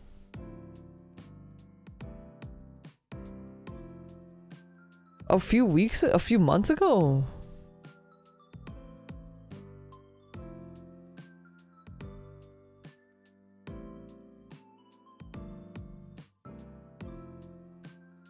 Well, you were saying Scottish? No, like ska, like the music genre. Actually, I remember I went to like Anime Expo like 2007 or something. And Oreska band was performing. An Oreska band, it's like Oreska band. They're like a all-girls ska band that did that one ending for Bleach. Is it the song that's like da da da da da da da da da da da da da da da da da da da? I think that's Oreska band. I love Real Big Fish. Sell out for me, oh yeah, sell out for me tonight. Run, and everything's gonna be alright. Da, da, da, da, da, da, da. I had a really big ska face in high school. Real Big Fish is in the Digimon soundtrack? No way.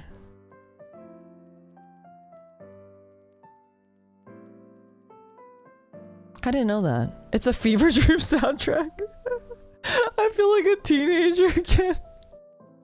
Okay, I gotta go through the fucking soundtrack. This soundtrack sounds insane. I haven't heard that in so long. Fun fact, I actually didn't know, what's the AHA song? Take On Me. I didn't know Take On Me because I'm Asian, I guess. I don't know. I didn't know that song, even though I'm old. And I actually learned about that song because Real Big Fish did a cover of it. Like a ska cover. I think they did that, and I think they also did 99 Red Balloons, and that's how I learned about 99 Red Balloons as well. Really random. This was like in like 2007, 2008. Maybe 2009.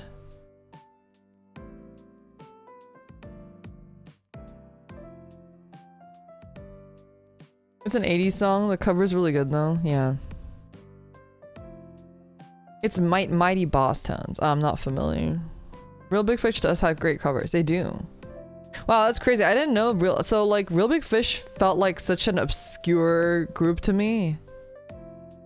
So I'm really surprised that so many of you guys know Real Big Fish. They always felt really obscure, and then they also were like ska, and I didn't really know a lot of people that liked ska. I had like one friend that introduced me to them, and that's kind of how I got to know them. And then I had another friend introduce me to Cobra Starship, and I really liked Cobra Starship. And then they like really truly went so mainstream. And then like, yeah. And I didn't like any of their songs after that, which feels like such a hipster thing to say. Do people still use the word hipster? Do kids still use the word hipster? Is that like a millennial thing to say? What, am I gonna get like clocked for being a millennial by saying hipster? No. Never left the vocab. You might just be a millennial though.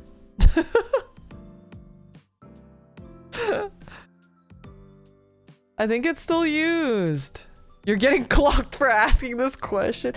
Okay, but this is a safe space. I can ask this question here, but I'm saying like if I were to say this like in the street, are people gonna look at me like, what the fuck is this grandma saying? But I still say hipster and hella. I feel like hella is a regional thing though. Like if you're in NorCal, everyone says hella still.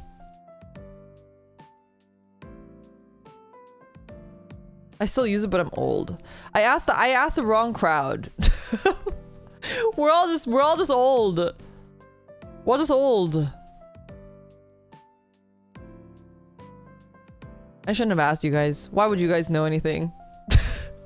Why would you guys know anything about being hip? That's the wrong people.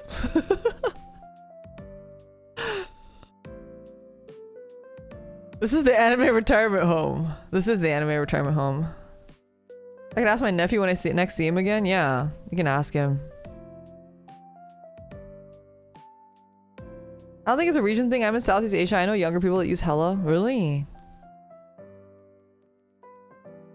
I think being hip already qualifies you as okay, but then what would okay, then what would a Gen Z, Gen Alpha say? Do they not say, they don't say get with the times, I'm assuming. I'm assuming they don't say that. Based? Skibbity?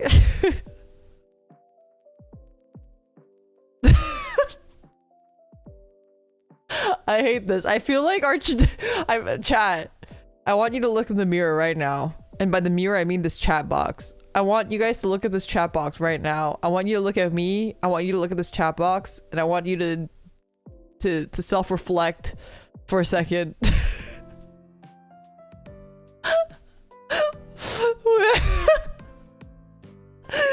We look so old, you guys. We look so old.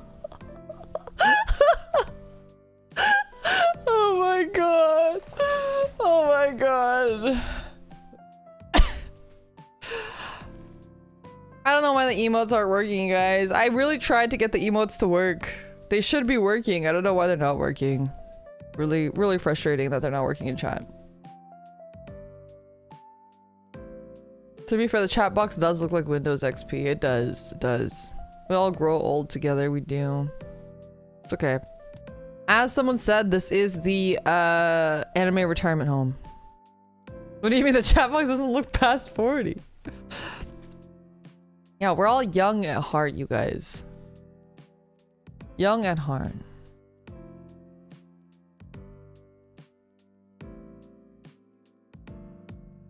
I accept that I don't care about being hip or with it.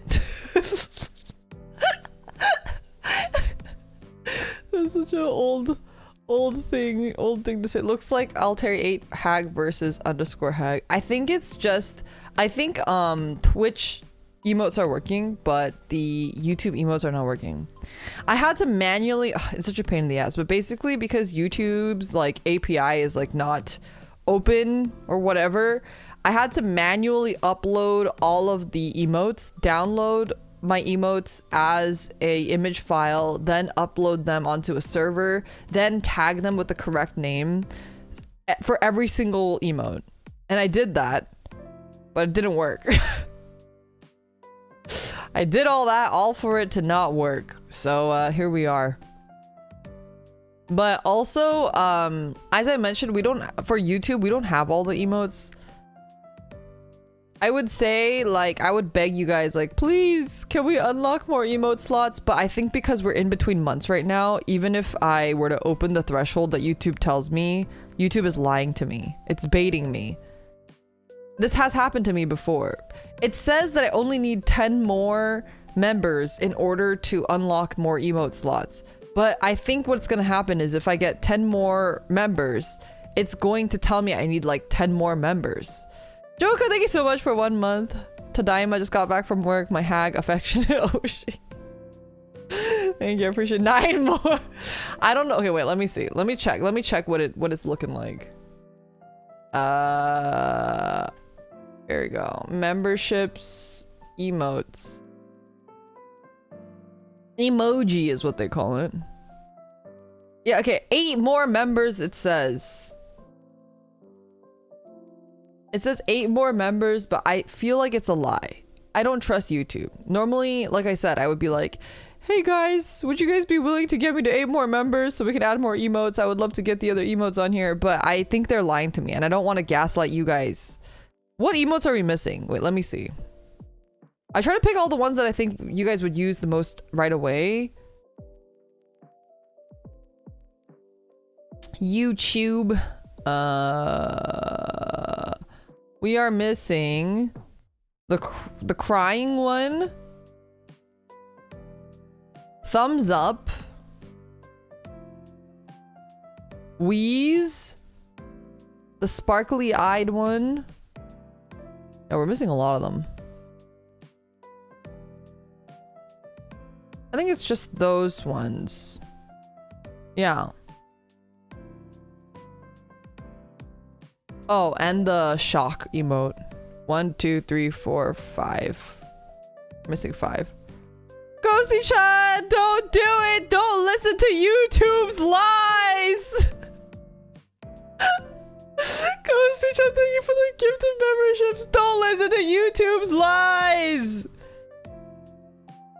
YouTube is lying to you. I only heard membership. YouTube is lying to you. Okay, wait, let's see.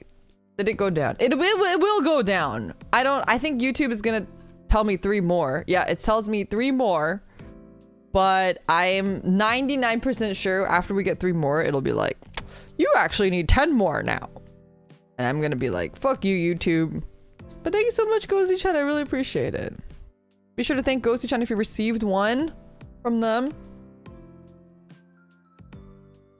Joker! Okay. I guess we test my theory. Is YouTube gaslighting me or am I gaslighting YouTube? Joker, I really appreciate it. Thank you guys. For science. Oh my god! Chadmate. Thank you for the 10 gifted. What the fuck? Well, now we'll never know if YouTube was lying. Chadmate overrode the system. You gave Logs a sub or a membership?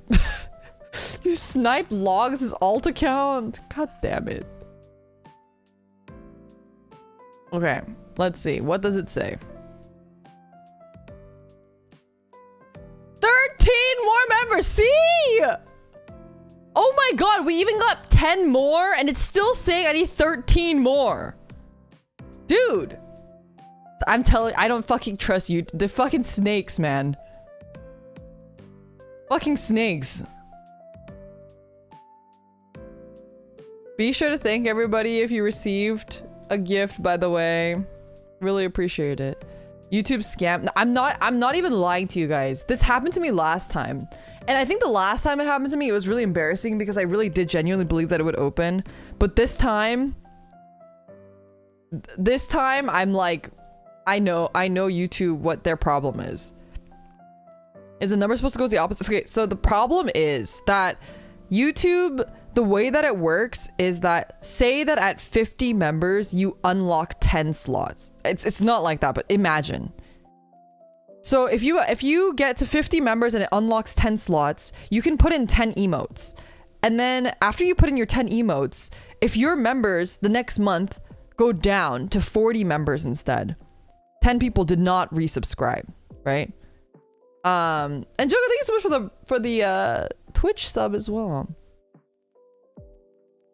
And so say that there's 10 members that don't resubscribe the next month, or they got gifted one and they're not going to buy their own membership, which happens, right?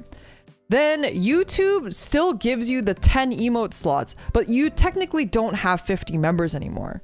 So then YouTube's thing is broken and it'll tell you you need 10 more members to unlock more slots. So then you'll get 10 members, but all you do is recharge up to 50. And now it's not going to give you any more slots because you've already hit that slot capacity. Does that make sense? So then, technically, it wasn't that you needed 10 more members. You might have needed 20 more members to unlock more slots. But it's going to tell you 10. But now that you've hit that threshold, you know? That's the way that's why it's like that. I mean, it's an issue with displaying. It's like the way that it's configured that it's not telling you, or it's not taking into account the slots that you've already unlocked. Because the way that YouTube is that you use it or you lose it. And if you lose those members, it won't get rid of your emotes. But if you, for example, removed an emote, it wouldn't let you have that slot anymore.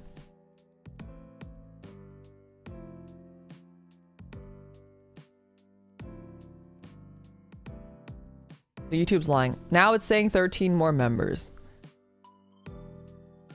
But I do think I do think at 13 members, it will unlock emotes now because we've filled that gap that we had earlier, if that makes sense. Because earlier it said 8. Once we filled 8, I think it said 25. I didn't see it, but I'm assuming. And so now it's saying 13 because Chadmate donated 10. And then, so now it's and then we had a couple people redo their subs. So then it's just the 13 left to actually open slots, if that makes sense. Yeah, thank you so much for 1 month of membership. Appreciate it. Dorita, thank you for the 5 gifted. I feel bad. I feel like you guys are working towards this goal, but unless we actually obtain it, it'll all be for naught. You know what I mean? Okay, now it's saying we need 10 more. I'm giving you guys updates because now I feel bad. Be sure to thank whoever sent you a gift. I really do appreciate it though. You guys are very supportive and it's very sweet. I really, really, truly do appreciate it. It means a lot. I got my first YouTube paycheck actually a couple days ago because the YouTube payment thing is like a little bit convoluted. So I got my first paycheck from YouTube. It was very nice. Thank you guys for all the support. Get yourself something nice. Honestly, I will say that everything that I make goes back into the channel because it is not cheap to have cool stuff.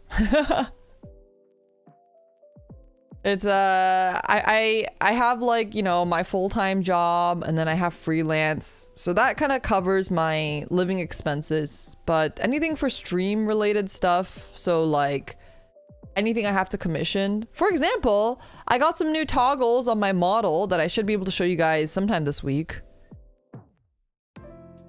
I should be able to show you guys some new toggles this week that may include taking off my jacket.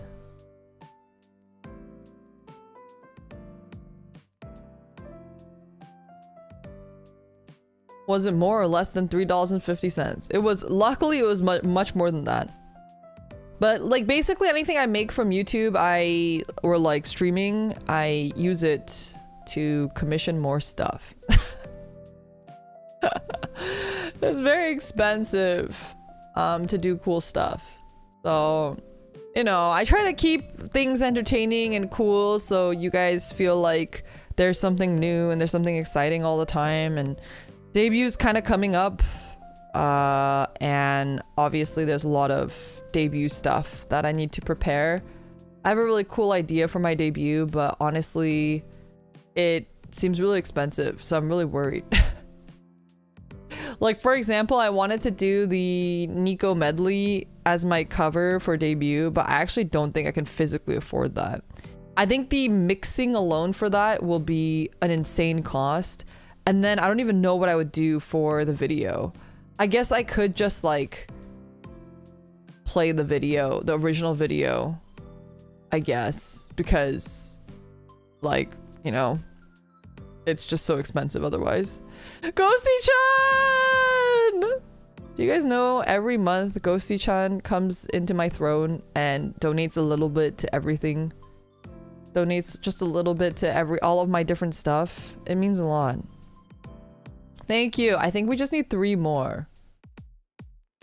If anybody would like to, I'm begging now because we're almost there and it would really suck if we didn't make the goal despite all of this.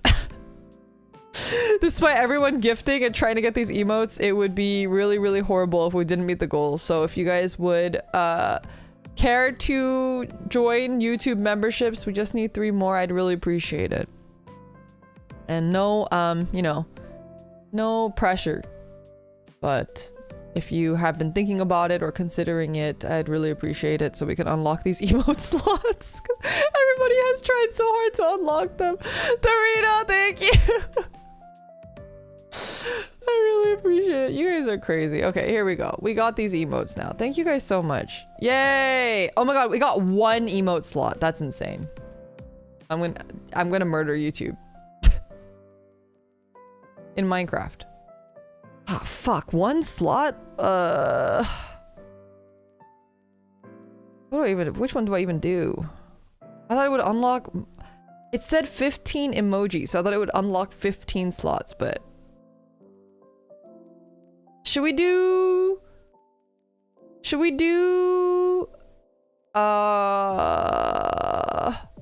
I'm thinking we do either thumbs up, yay, or the wheeze.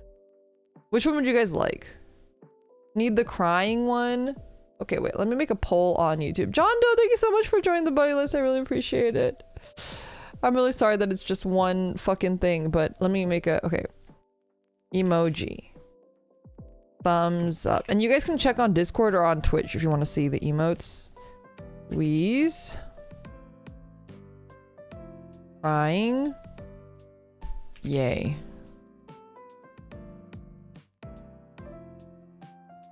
Sorry, Twitch chat. We're doing some YouTube logistics stuff. Can we swap out one of the lip bites? Oh yeah! Wait, we have 2 lip bites. You're so right. I forgot. Okay, the top 2 will switch out one of the lip bites.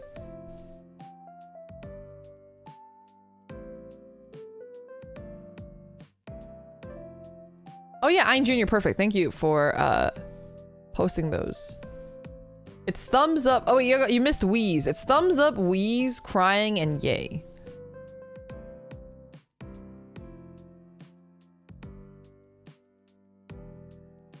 Yeah. Yeah, thank you. There's the wheeze one. You guys can see it over here. That's thumbs up, crying, yay, and wheeze. In order. Ooh, wheeze and crying are fighting for the top here. We could probably just do both of those if you guys are keen on those. I don't know when I'll ever use Doom if Haunt and Pain exist. That's true. I feel like a lot of the Despair ones are very overlapping, aren't they? That's why I didn't put, what's the other one? In the options. The Shock in the options.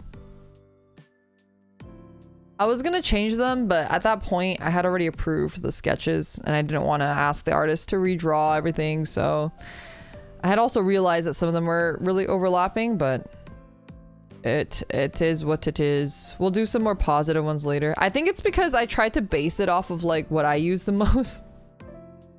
I try to base it off what I use the most.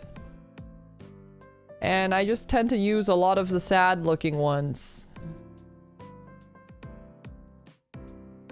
Okay, 1 second. Wheeze and sob. All right. They should be going up right now. So I think they're up now. You can check if they work. If you're in YouTube chat.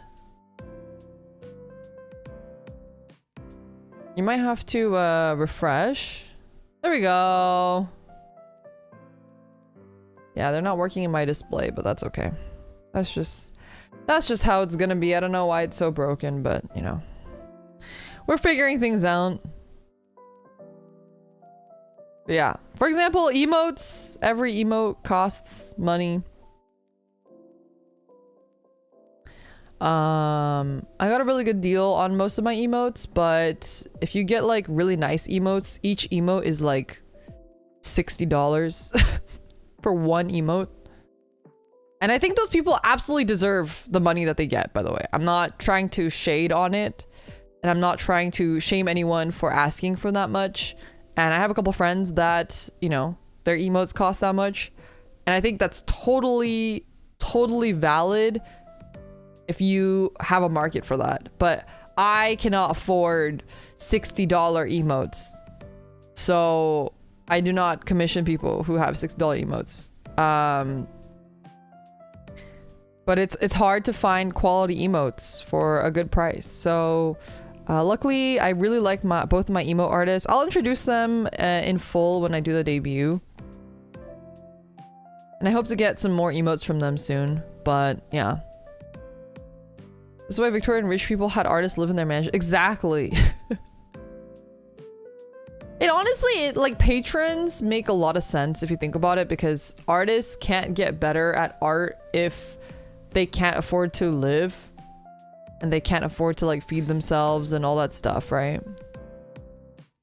Like the best you can do for an artist is let them draw a lot. But anyway, well, streaming expenses are, it's a lot, especially when you haven't debuted. I think once you like fully debuted and have a lot of like, you know, and you have a lot of like assets and stuff and you're pretty set, then you don't really spend a lot of money. Is it 10 members per emote slot? It seems to be that way, yes. Let me check. Let me check what it's saying the next goal is. No, I think it's 25 per slot. That's insane. I think you get like a baseline of X number of slots, but after that, it's 25 per slot, it looks like. It might be, it might scale though. I think there's like a list somewhere. Amount of emojis you can upload. Okay, yeah, here's a list. If you have 0 members, you get 4 emotes. If you have 2 members, you get 5 emotes. If you have 5 members, you get 6 emotes. If you have 10 members, you get 7 emotes. If you have 15 members, you get 8 emotes. If you have 20 members, you get 9 emotes. 30 members, you get 10 emotes. 40 members, you get 11 emotes. 50 members, you get 12 emotes. 75 members, you get 13 emotes. 100 members, you get 14 emotes, which is a fucking crime. 125 members is 15 emotes.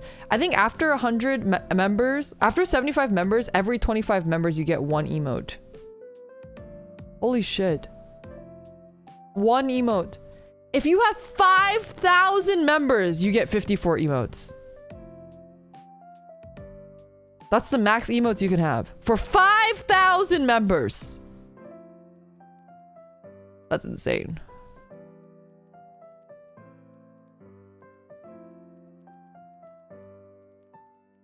Throwing money at Limina, so Limina can throw money at artists, which means throwing money at artists by proxy. That's true. All right, road to 5K. I don't even have 5K subs yet. I don't even have 5K subs yet. I guess that's why people like to do subathons. Yeah. How close are we to 5K? Definitely not close. We are close to 3K subs though. We are pretty close. I mean, by pretty close, it's like not that close, to be honest. And I think YouTube is really mad at me for going on break, which is fair. But trust me, YouTube, it wasn't a break for me. Might have been a break for you, but it wasn't a break for me. Not that you care.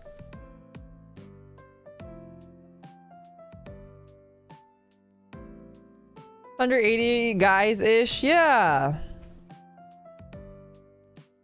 If 100 people send 50 gifts, we can...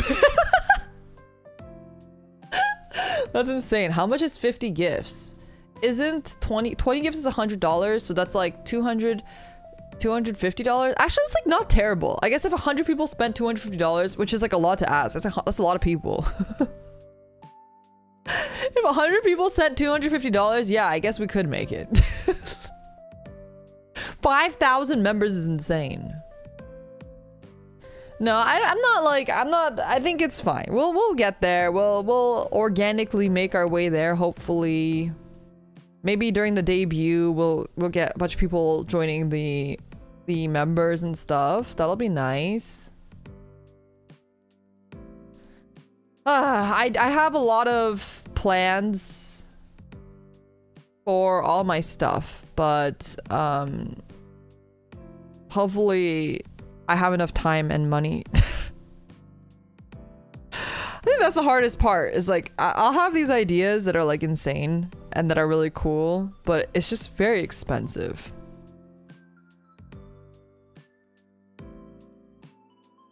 You're right, it's only $25,000. Yeah. That's insane. Imagine having 5,000 members. That would be crazy. You wouldn't even make $25,000. You would make such a small percentage of that.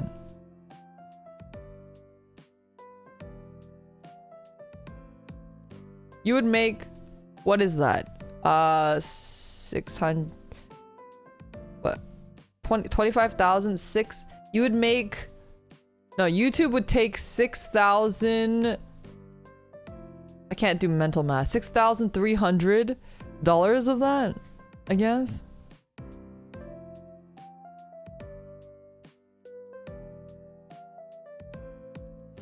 Now imagine if all those members were master clipbaiters.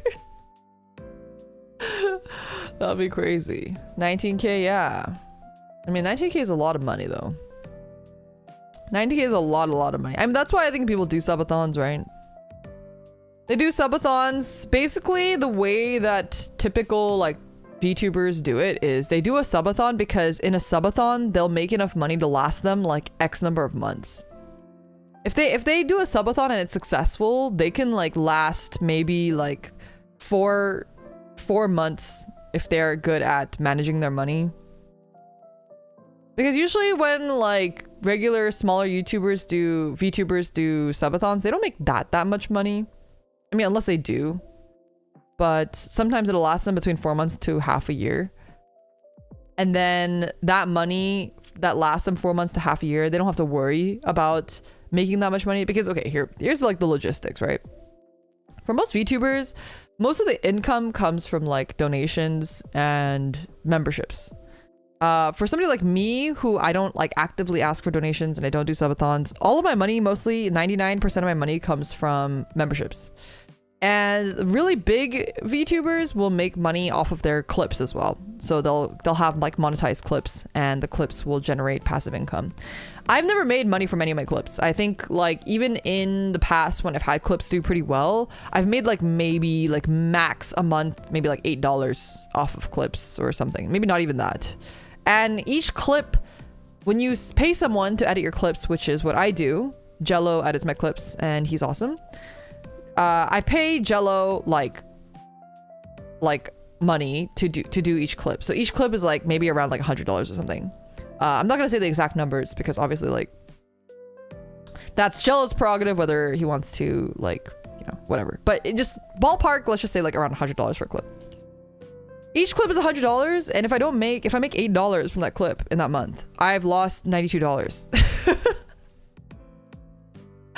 But the way YouTube works is that basically you have to continuously be uploading clips in order for the YouTube to favor your algorithm. And if you are really talented and have a lot of time, what you could do is you can make your own clips. But I am not talented and I do not have a lot of time. So I must pay somebody else to make my clips. So for example, if I'm paying Jello to make me like 2 clips a month, which is kind of where I'm at right now, that's basically $200 because right now I'm basically not making any money out of my clips. So let's just say that's $200 that I'm spending, and say that in a month, because of memberships and whatever, because of the kindness of all of y'all's hearts, I make like $500 from like memberships ish, and then I make like maybe like $200 from merch stuff. Then I basically net like 500, but then it doesn't end there. Then say I want to like do a project, I want to do like a cool thing, I want to do a cover. It's just like, it's like negative money. If I do a cover, it's negative money, which is why I haven't done another cover in a while. I do like, if you guys are really like interested in me doing another cover, I do have it on Throne because I just cannot afford to do covers right now. Each cover minimum costs me $500 to do. And I do not make it back. The other problem with covers is that 90% of them you're not allowed to monetize. So even if I do a cover and it pops off, it doesn't actually like make any money for me. It's more of like a quote unquote marketing, or actually internally what we call covers is like, we call it quote unquote fan service, because it's meant for the fans and it's like meant for like your own satisfaction. It's like self-satisfaction / just for like your already existing fans. Like you're not going to get new fans from it, especially someone like me who is not necessarily like I'm not like an amazing singer. I'm not a bad singer, don't get me wrong. I'm not trying to like put myself down. That's not my intention. It's just that like, if you're just like a normal person who can normally sing like decently, which is where I think I am, covers aren't going to bring in new people for me, right? If you're somebody like Tonya or like Mio, who are like incredible singers at the level of like professional singers, those people can bring in people with their music, right? But I'm not looking to do that. I'm not going to do that. And that's just like where I'm at right now. I remember Duolog's strat of AdSense making good money. Is that something you'll apply once you debut, or is that already running? That'll happen once I debut. So currently I get no monetary support from Glitch Stars. So once I join Glitch Stars, they'll be doing like clip stuff for me. They'll probably do like a clips channel or something for me. I think that's typically what all the Glitch Stars girls have done. And the way that it works in Glitch Stars is that they pay to get your clips edited, and then essentially you split the ad revenue on those clips. Yammers, thank you so much for 2 months on Twitch with your Prime sub. Give your cat some hugs. Thank you. Appreciate it. I will. But that's like the general breakdown. So for example, if I get like any sort of assets, so emotes, right? So say that each emote is like $15 per emote, right?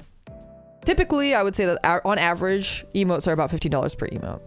And so if I'm paying $15 per emote and I wanted to make 10 emotes, that's $150.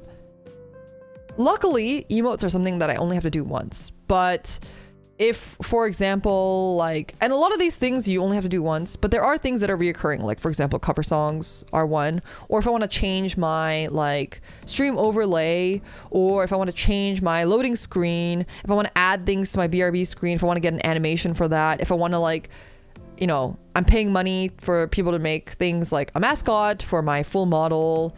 My full model is very expensive, for example. My full rigging, for example, is also very expensive.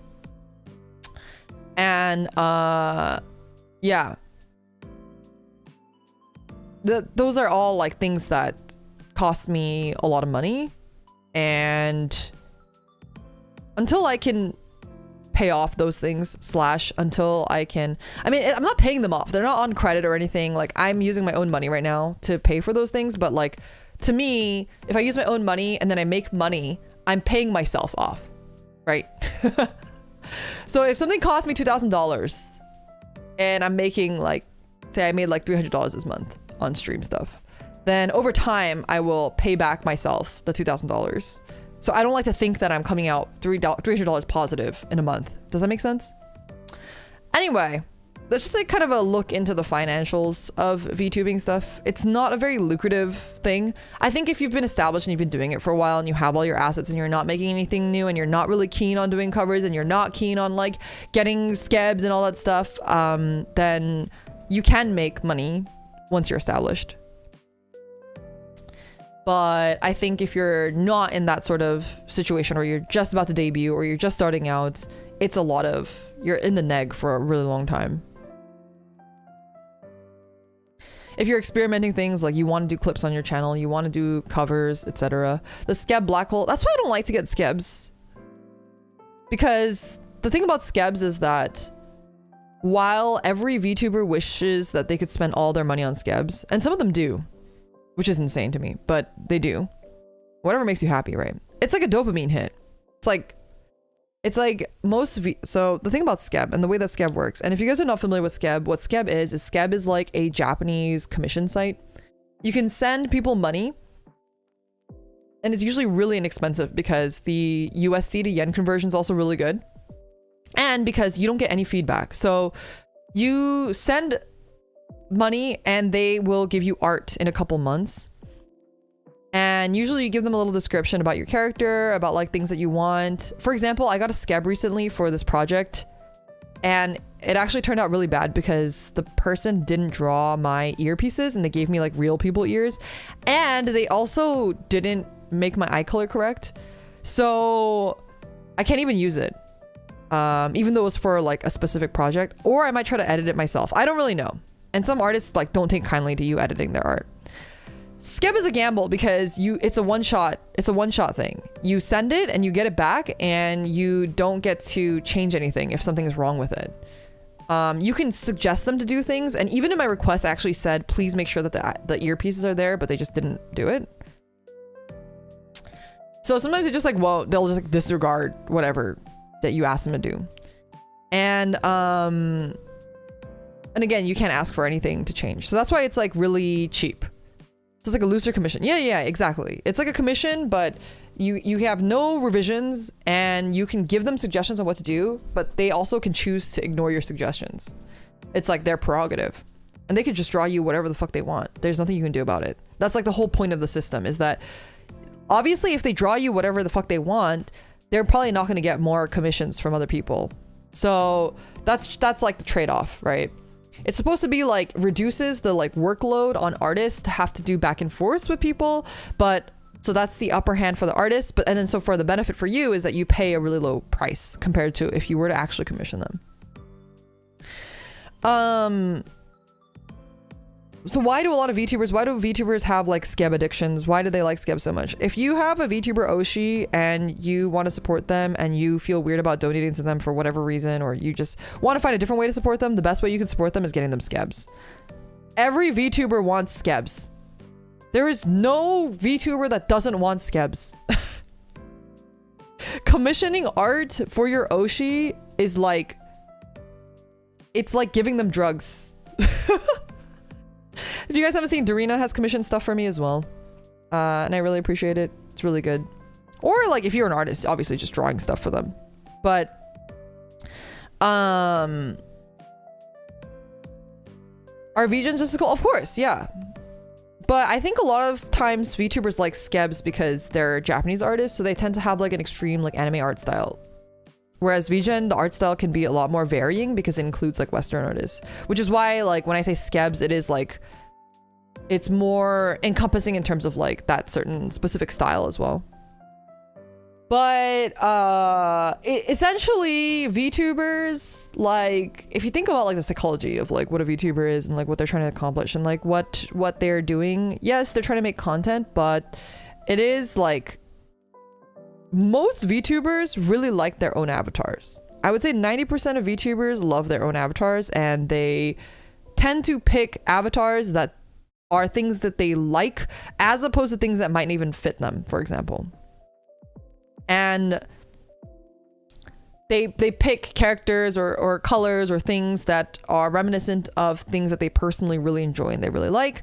So, of course, they want to see art of their character, because that's just like, it's just like, you know, them / it's everything that they like. So they want to see art of the character, and that's why they like skebs. But the other problem is that most big VTubers get a lot of fan art, like just for free because they're big, and so they just get a ton of fan art and they don't have to pay anything for this really, really amazing art.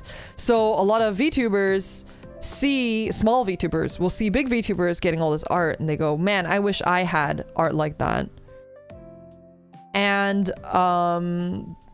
that's kind of like, to them, getting a skeb is like getting fan art, but you just pay for it, right? So like this fan art that other people normally get for free, you can't get it. So you're going to pay, because you're not famous, so you're just going to pay somebody to get the same kind of serotonin that you would get from fan art. It would be hard to commission a model you don't enjoy seeing. I mean, I do think it happens a lot though, because there's like a couple different like things of this, and I talk about this a lot because I had a lot of like sort of like model dysmorphia, I guess, if you want to call it that. Not to like make light of like an actual disorder that people have, but like, I think some people who join companies do not get to choose their models. They have no choice. They for example, Niji Sanji is a really good example of this. Of you audition for a company and you have no idea what you're gonna get.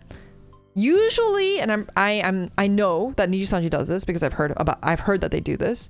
Niji Sanji will basically ask you, this is gonna be your model, is that okay? And you can say, no, that's not okay. However, if you say no, that is not okay, they will just not take you. It's not oh, if you don't like it, we'll give you a different one. It's if you don't like it, don't join. Because to them too, it is important as the company for you to like your model. Because obviously for the company, they want you to like the model so that you're invested in it. But they probably don't have like the options for you to be able to switch, right? And to them, it's marketing. So they have given you this model based off what they think, what niche they think you fit, what voice they think you would match to in what character, etc., etc. And I think that's where it's a little bit complicated. It would be nice if they had a choice of 3 or so. Yeah, but that's like so ideal, right? Because each model costs like at least minimum $2,000, especially in a corporate setting. If a model costs $2,000, like you're not gonna make, and you had a gen of 5 people, you're not gonna make 15 models so that people can just have a choice, right? I think that's why there's been a lot of shift in like the smaller corporate space, at least, to allow people to choose their models. But if you allow someone to make their own model, that means that the lead time from them, that you hired them up until when they debut, becomes so much longer. Because making a model takes a very long time as well. Because it is an incredibly, and the reason why it's so expensive more than regular art is that there's so much labor that goes into making a model. It's not just a regular drawing. There's so many layers. There's so many things that you have to separate. It's like way more work. And not only when the art is done, yeah, the art might be done, but now you have to go into rigging. And rigging is like an incredible time-consuming labor as well.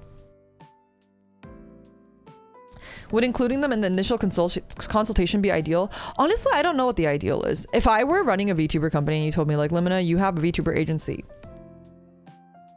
Obviously, I want the girls to have their own, like I want them to be attached to their model. Of course, that's ideal.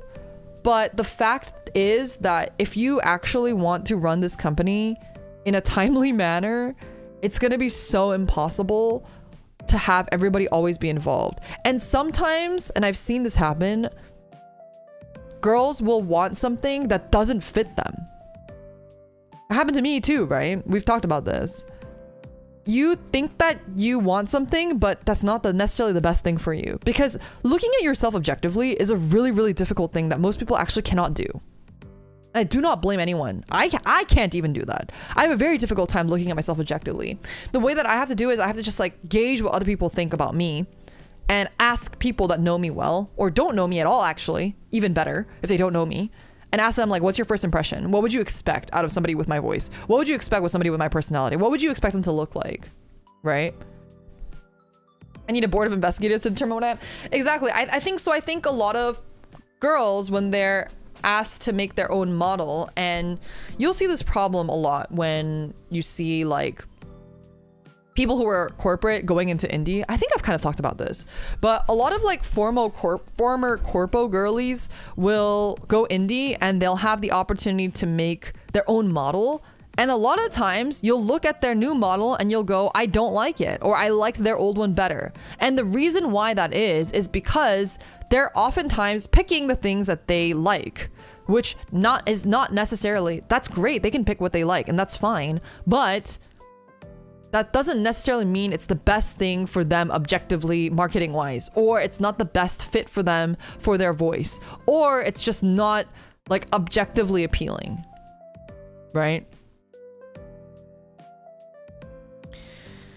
So I think there is a little bit of friction in those aspects, and it would be, and I've seen it happen where a company has told a talent, hey, you can make whatever model you want, and the talent goes, I want this, this, and this, and the company's like, I don't think that's a good idea. And then the talent will go, what the fuck? You told me that I could do whatever I wanted.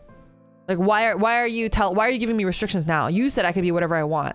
And I have this image in my head of what I want, and now you're telling me I can't have that? Well, I don't want whatever you have to give me then. I've already made this image in my head now. And now I no longer want whatever it is that you're trying to force me into. It happens a lot. It happens more than you would think. And there are more people than you think that have gone to a corpo and the corpo has accepted them, shown them the model, and then they have not joined the corpo because they did not feel like they matched the model or they did not want that model. It happens way more often than you would think. If you can say, was it the case in your PL as well or no? Like, in what sense? I think I've been very open about my level of involvement in all of my models that I've ever had. But I think you cannot take anything that I say and apply it to anybody else besides the people who debuted around the same time as me, because everyone else had a different circumstance.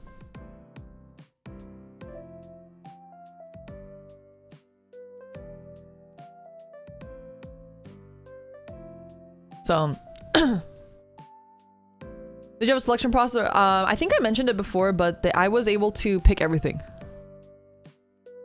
But I had no preferences. And like I said, I think because I think my other problem is that when I look at something like VTubing, to me, it's so hard for me to separate like my 10 plus years of business experience. It's really hard for me to separate that. So to me, I don't really care what I look like in general, as long as I think it's objectively the best opinion for me. So I usually put that in the hands of other people. I don't like to make those decisions because I've done it once, right?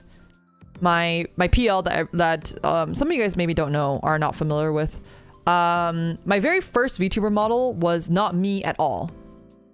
I don't really like to bring up that model, and I don't like to bring up that platform a lot because I don't think it's a very good representation of me anymore, and I get cringe when I like look at it. But it was like a huge learning experience for me. But my very first VTubing model that I had in 2020, I was a really small indie, I think some of you, if you've never seen it, would be shocked to see it because it is so not who I am. But to me, in 2020, I thought that there was a very specific formula to how VTubing worked. And I was, again, because I'm such a marketing person in my head, to me, I was like, okay, well, that's the only formula that works for VTubing, so I gotta stick with that said formula. Especially at the time I was aiming for big corporations. If I want to get into a big corporation, I need to do it the way that the big corporations are doing, to show them that I'm a professional, to show them that I'm willing to do these things in the way that they're doing it, and to basically make it so easy for them to pick me up. That was my mentality going into it. So I had so you guys know, I don't like tomboy girls. I really like cutesy girls. I like very, very, very cute, feminine, very, very cutesy, pink, frilly girls. That's my type. And so my very first model was that, basically. I like magical girls. I like all these things. So all of that was in there. And if you listen to my voice and you guys now know what kind of person I am, imagine that out of that sort of cute, pixie girl body, right? Precure-esque body. It's not it was really difficult. And I know I have my little joke persona that I do sometimes, and don't worry, that is also in the works, but that also costs money, so it's taking time. But I didn't stream like that because I cannot stream like that for a long period of time. I would literally die, kill my voice and die. We're breaking a lot of fourth wall here, by the way. I know that you guys appreciate when I'm very doing real talk stuff with you, and I think especially given a lot of what's been happening in this space, I always want you guys to feel like I'm trying my best to be as completely transparent as I possibly legally can be, right? I think it's so crazy that of some of the stuff that was happening, how much speculation there was before going into it and how none of it was true. It's not gonna be Limina, actually. I will give you her name. Her name is actually gonna be Mina Lee. Minalee, not Li, because Li looks kind of ugly. It looks hard to pronounce. So her name will be Mina Lee, which I think is funny. That's my funny way of making the name a little bit different and fun. Because I think Limina sounds weird. Sounds like women.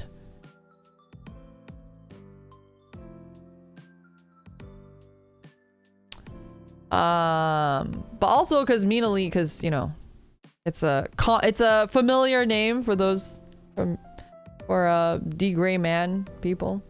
Anyway, women. Pig Latin, yeah, exactly. But anyway, I think there's it's just like, you know, it's complicated. So I'm trying to be as transparent as possible and try to just give insight where I can in case it's helpful. But yeah, that's kind of the logistics of VTubing. I forget what I was talking about before we started talking about Minali, but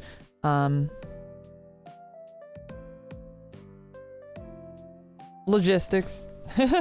VTuber logistics. There's a lot that goes into it. It's a lot more than just like, oh, turning on stream and streaming. I mean, I think for some people it is just turning on stream and streaming. Don't get me wrong. I do think that is like, there is a big subsect of people that treat it that way, and there's nothing wrong with treating it that way. But I think like in terms of like, if you're like serious about it, or if you're trying to like do something more with it, it is incredibly expensive. And it's like things like, if I play a game just to try it out, right? Like if I play Expedition 33 and turns out I don't like it and I do one stream or the stream tanks, that's $55 out of my pocket. And I think $55 is because it's on sale. I think it's normally $60. I think it's like, it's hard to just be like, oh yeah, I'll just check it out. I'll just try it out on stream to see if I like it or not. I think it can be like a bigger plunge than you would think. First model was logistics and preference. Second, it's a job mentality in this one. I think with Limina, with myself, with this model, I kind of felt like, to me in a way, it was like a culmination of all the things that I had learned in the last like 5 years. It was like 5 years of everything that I had experienced and learned, and what I liked, what I thought you guys liked, what I thought resonated with people who like me. It's really funny because, for example, for a very, very long time, I really hid my age. And I was, even when I first debuted my Office one, I really was like careful. And I was like pretending to be like 21. I think at that point I was already 30. But I was, you know, like I felt like, oh, it's like people won't like that I'm older, or people will feel like it's unrelatable, or like Christmas cake, and you know, like, oh, like it's like so much more alluring and appealing if they're like young.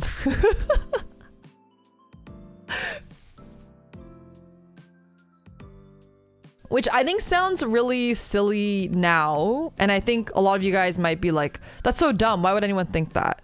But I think that you have to remember that like the landscape of VTubing in 2020 and 2021 was very different.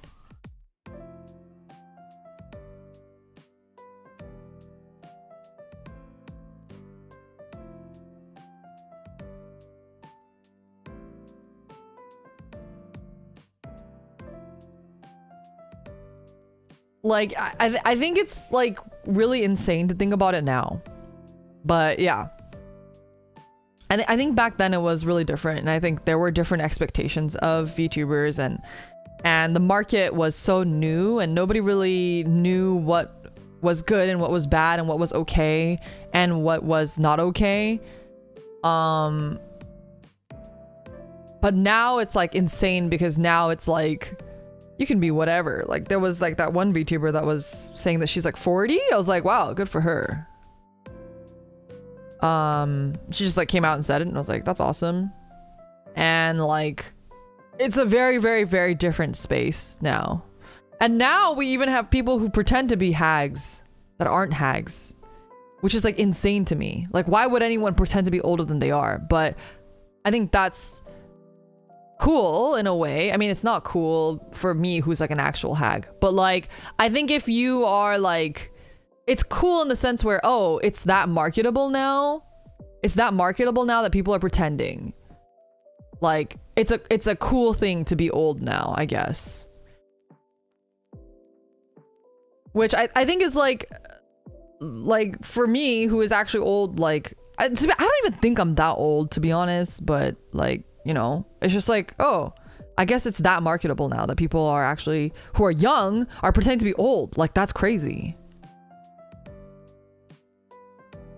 But anyway, sorry, I'm rambling. But I wanted to, for this character / model for Limina, to really like deep dive into my thought process, I was thinking about, okay, what is it that is appealing about me that makes me different from other people, that makes me different from other VTubers? Like, why would anybody, right, if we approach it in a marketing perspective, if you saw me on your timeline or if you saw me in your recommended on YouTube, why would you click on me? What about me, appearance wise, can I put to make you know who I am and what my stream is like and what I'm trying to do in this space just by looking at me? So that was what I was trying to encapsulate with my model. So the first thing was I wanted to really push the tomboy aspect, because I know that's something that a lot of you guys previously also liked a lot about me and my model. So I really wanted short hair and a very tomboy look, but it is really difficult to be tomboy and still effeminate if you don't have large breasticles. So I went for the large breasticles to remind you that I am indeed a woman, even if sometimes you may forget, and sometimes I may talk like a perverted old man, but I am a woman, actually. I have woman debuff. I just wanted to remind you. And I try not to look at the reminders. And then, so that was like the short hair that was there, and then the breasts are there because of that. And then, to remind us is crazy. Oh, what? I'm out of here then? No, come back! Come back! I can be a man, I swear!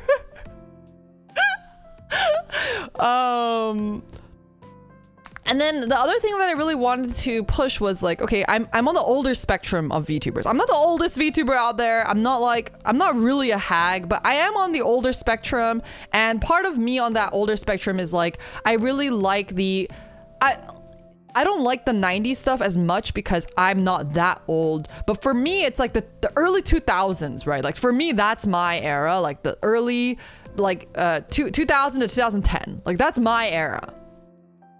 That's like my nostalgia. Even actually, I would say up to 2013. That's my nostalgia. That's like my, like when I was young, back in my day, like those are the times for me.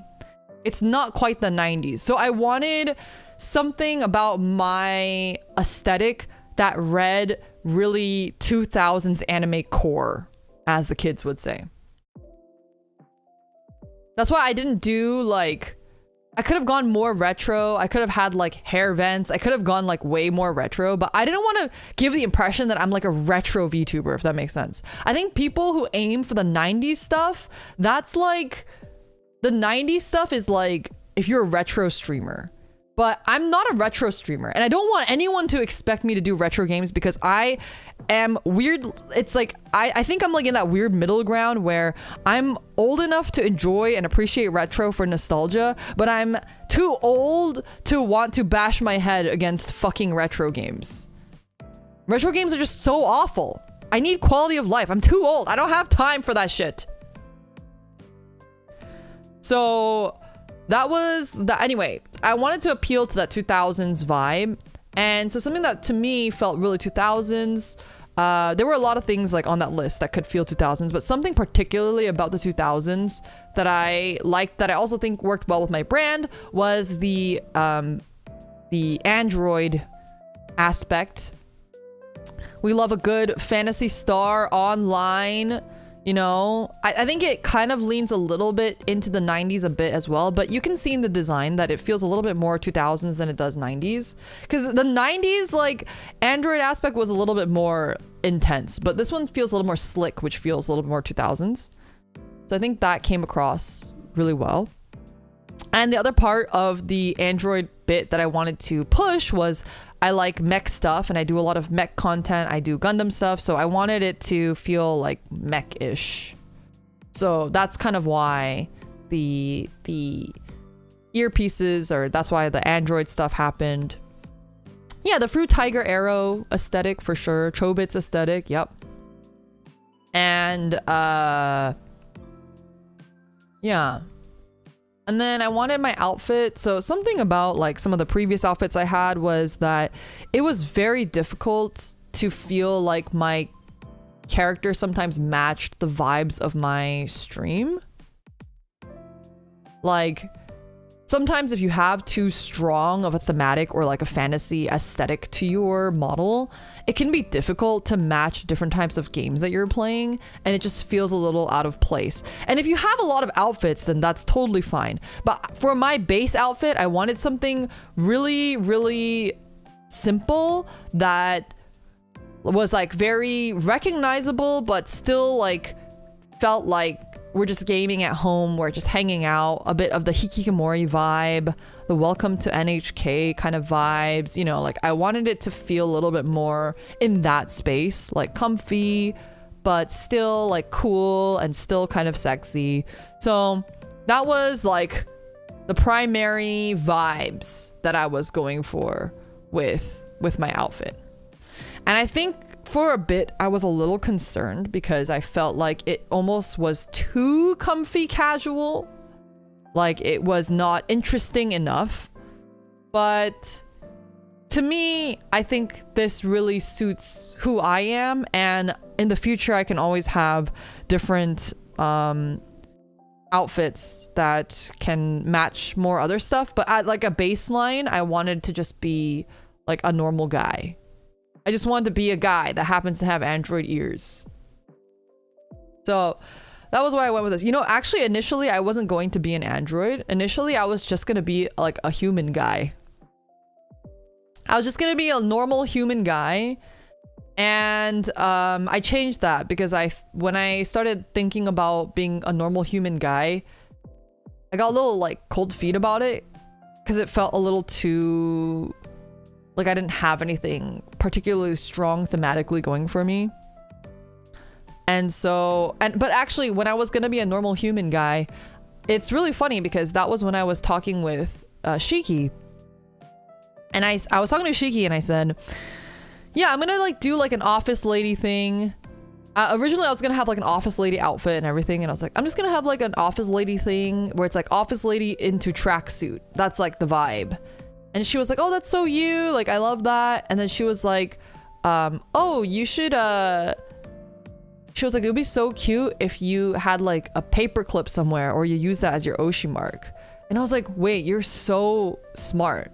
Because I was telling her, I was like, I don't really know, like, if it's an office lady, I don't know, like, what item or like object, because yeah, as a VTuber you need some kind of like object or something that kind of signifies you and your brand, and I felt like I didn't have something like that. So I was like, oh, I don't really have like a thing. And she was like, oh, what about a paperclip? And I was like, oh, that's a really good idea. And I was like, and then that's when I was like, oh, like Clippy. I was like, oh, like Clippy, he's like an office assistant. And then I was like, yeah, I could be basically like kind of like Clippy or use Clippy a lot. And that's when I made my profile picture the pregnant Clippy. Shiki Miyoshino, yeah. And then that all fell into place so perfectly. Yeah, so basically I was like, oh yeah, Clippy. And so I Googled, I said, Shiki, do you remember Clippy? And I Googled Clippy, and like the third image was the fucking Mpreg Clippy. So then I sent her Mpreg Clippy and I was like, what the fuck is this? And then she went, you have to make that your profile picture. So I did. That's the lore. That's actually how it all went down. And then eventually at some point along the way, I got like cold feet, like I said, about being a normal person. And then I was like, well, I'm already pregnant Clippy. I should just be like a personification of Clippy. And I was like, I'll be like a robot. That'll be like funny. And I'll have like the robot ears, like the 90s/2000s anime. And that's how I ended up where I am today. That was the entire thought process. I think for like to some degree, there was a part of me that I was really worried about my character looking too much like any previous things that I've had. And that was something I was really working hard to try to avoid, because I know some people intentionally do that, and I completely understand why, but I didn't want it to be a constant reminder of what it was in the past. And I wanted it to be like a new thing, and I wanted it to feel like we're doing something new. And while there might be some things that remind us of the past, I wanted to like trudge forward with like start on a clean slate. So that's how I got to where I am, the lore behind the model. And I was honestly like, even when I first showed you guys this model, I was really nervous because I think it's really cute, but I was really nervous about the reception because it isn't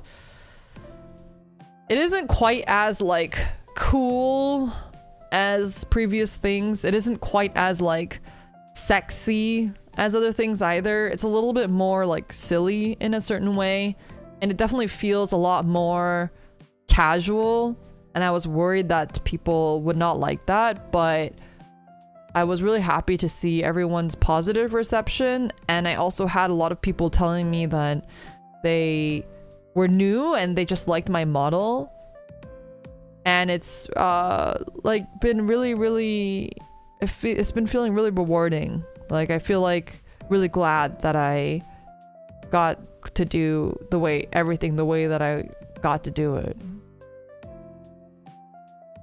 It's super chill, and like you explained, it really suits your current models. Unironically, one of my favorite VTubing. Aw, I appreciate it. Man, it was Nazuna Mama did such an amazing job though.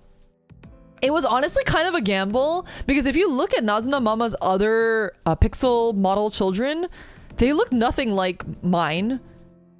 And I was a little bit like worried that she wouldn't be able to like super pull it off, but she did so amazing, like beyond amazing. And I think something I was really worried about having a pixel model. So I wanted a pixel model interim while we were waiting for my full model, but something I was worried about was that the pixel models a lot of times look too cute, and I've mentioned this before. But I feel like my vibe is not cute, and like I said, I already have like kind of PTSD trauma about like having too cute of a model.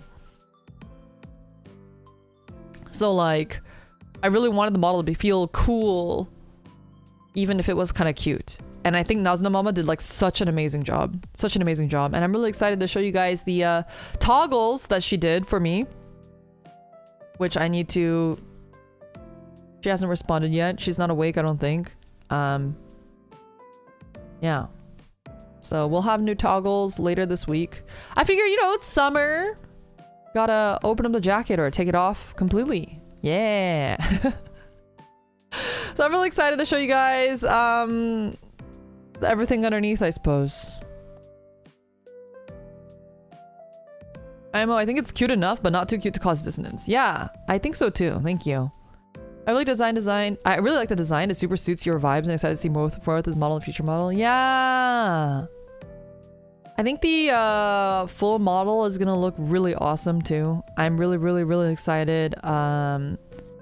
If you guys are not familiar, my full model mama is Yeije, I think is how you say it. It's Yeije. It's in my profile on Twitter actually. She did the design. I really like the shading under the eyes to give a tired look. Yes, the under eye bags is something that I'm very particular about. I'm always like, can you make them a little darker? It's crazy that your current and past models are so different, but I feel like they suit you in different ways. I can't wait for the full model. Oh, thank you. I really appreciate that. Really nailed the home after a double shift at the office vibe. Thank you, thank you. I'm glad. That was what I was going for. Seeing the preview from your soft debut made me so excited. Yeah. And if you are I almost said the wrong one. A master clip baiter. If you are a master clip baiter, you can check the community tab. There is a little preview in there. So it is a master clip baiter perk. I've been dropping some teasers in the community tab because there's not much else I can offer you guys. So please accept that as my payment, as my content. It's very, very, very exciting. I'm really excited. The new model is really, really cool, and I'm really happy. But I'm scared for debut. I have so much stuff that I want to do, and I just don't think I have the time to do everything the way I want to do it, you know? But I also have just like, I think like, personally, I have a lot of expectations for myself, especially that I've done this for such a long time. Is the full model going to look like this but HD, or will it be closer to the art used in your triple rare collab? It'll be like this but HD. The triple rare collab is like just like a separate thing. I actually have a full design for that as well. Have I ever shown it? Actually, I don't know if I've ever shown it. Maybe I have. Oh yeah. I actually have this.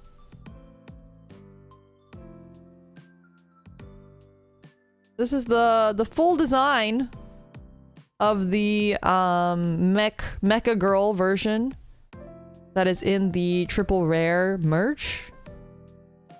If you're curious as to what all the parts look like. Yeah, it's really cool. That's pretty sick looking. I don't think it's been posted. Yeah. It is really cool. I guess I never showed it.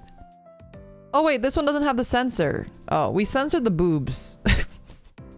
Okay, we changed this a little bit. The boobs got censored because I was worried about the playmat not being able to be used at locals. So the boobs did get censored. Maybe they didn't send me an updated version of the ref that has the censored boobs. I should ask him for it. Yeah, this is the uncensored version.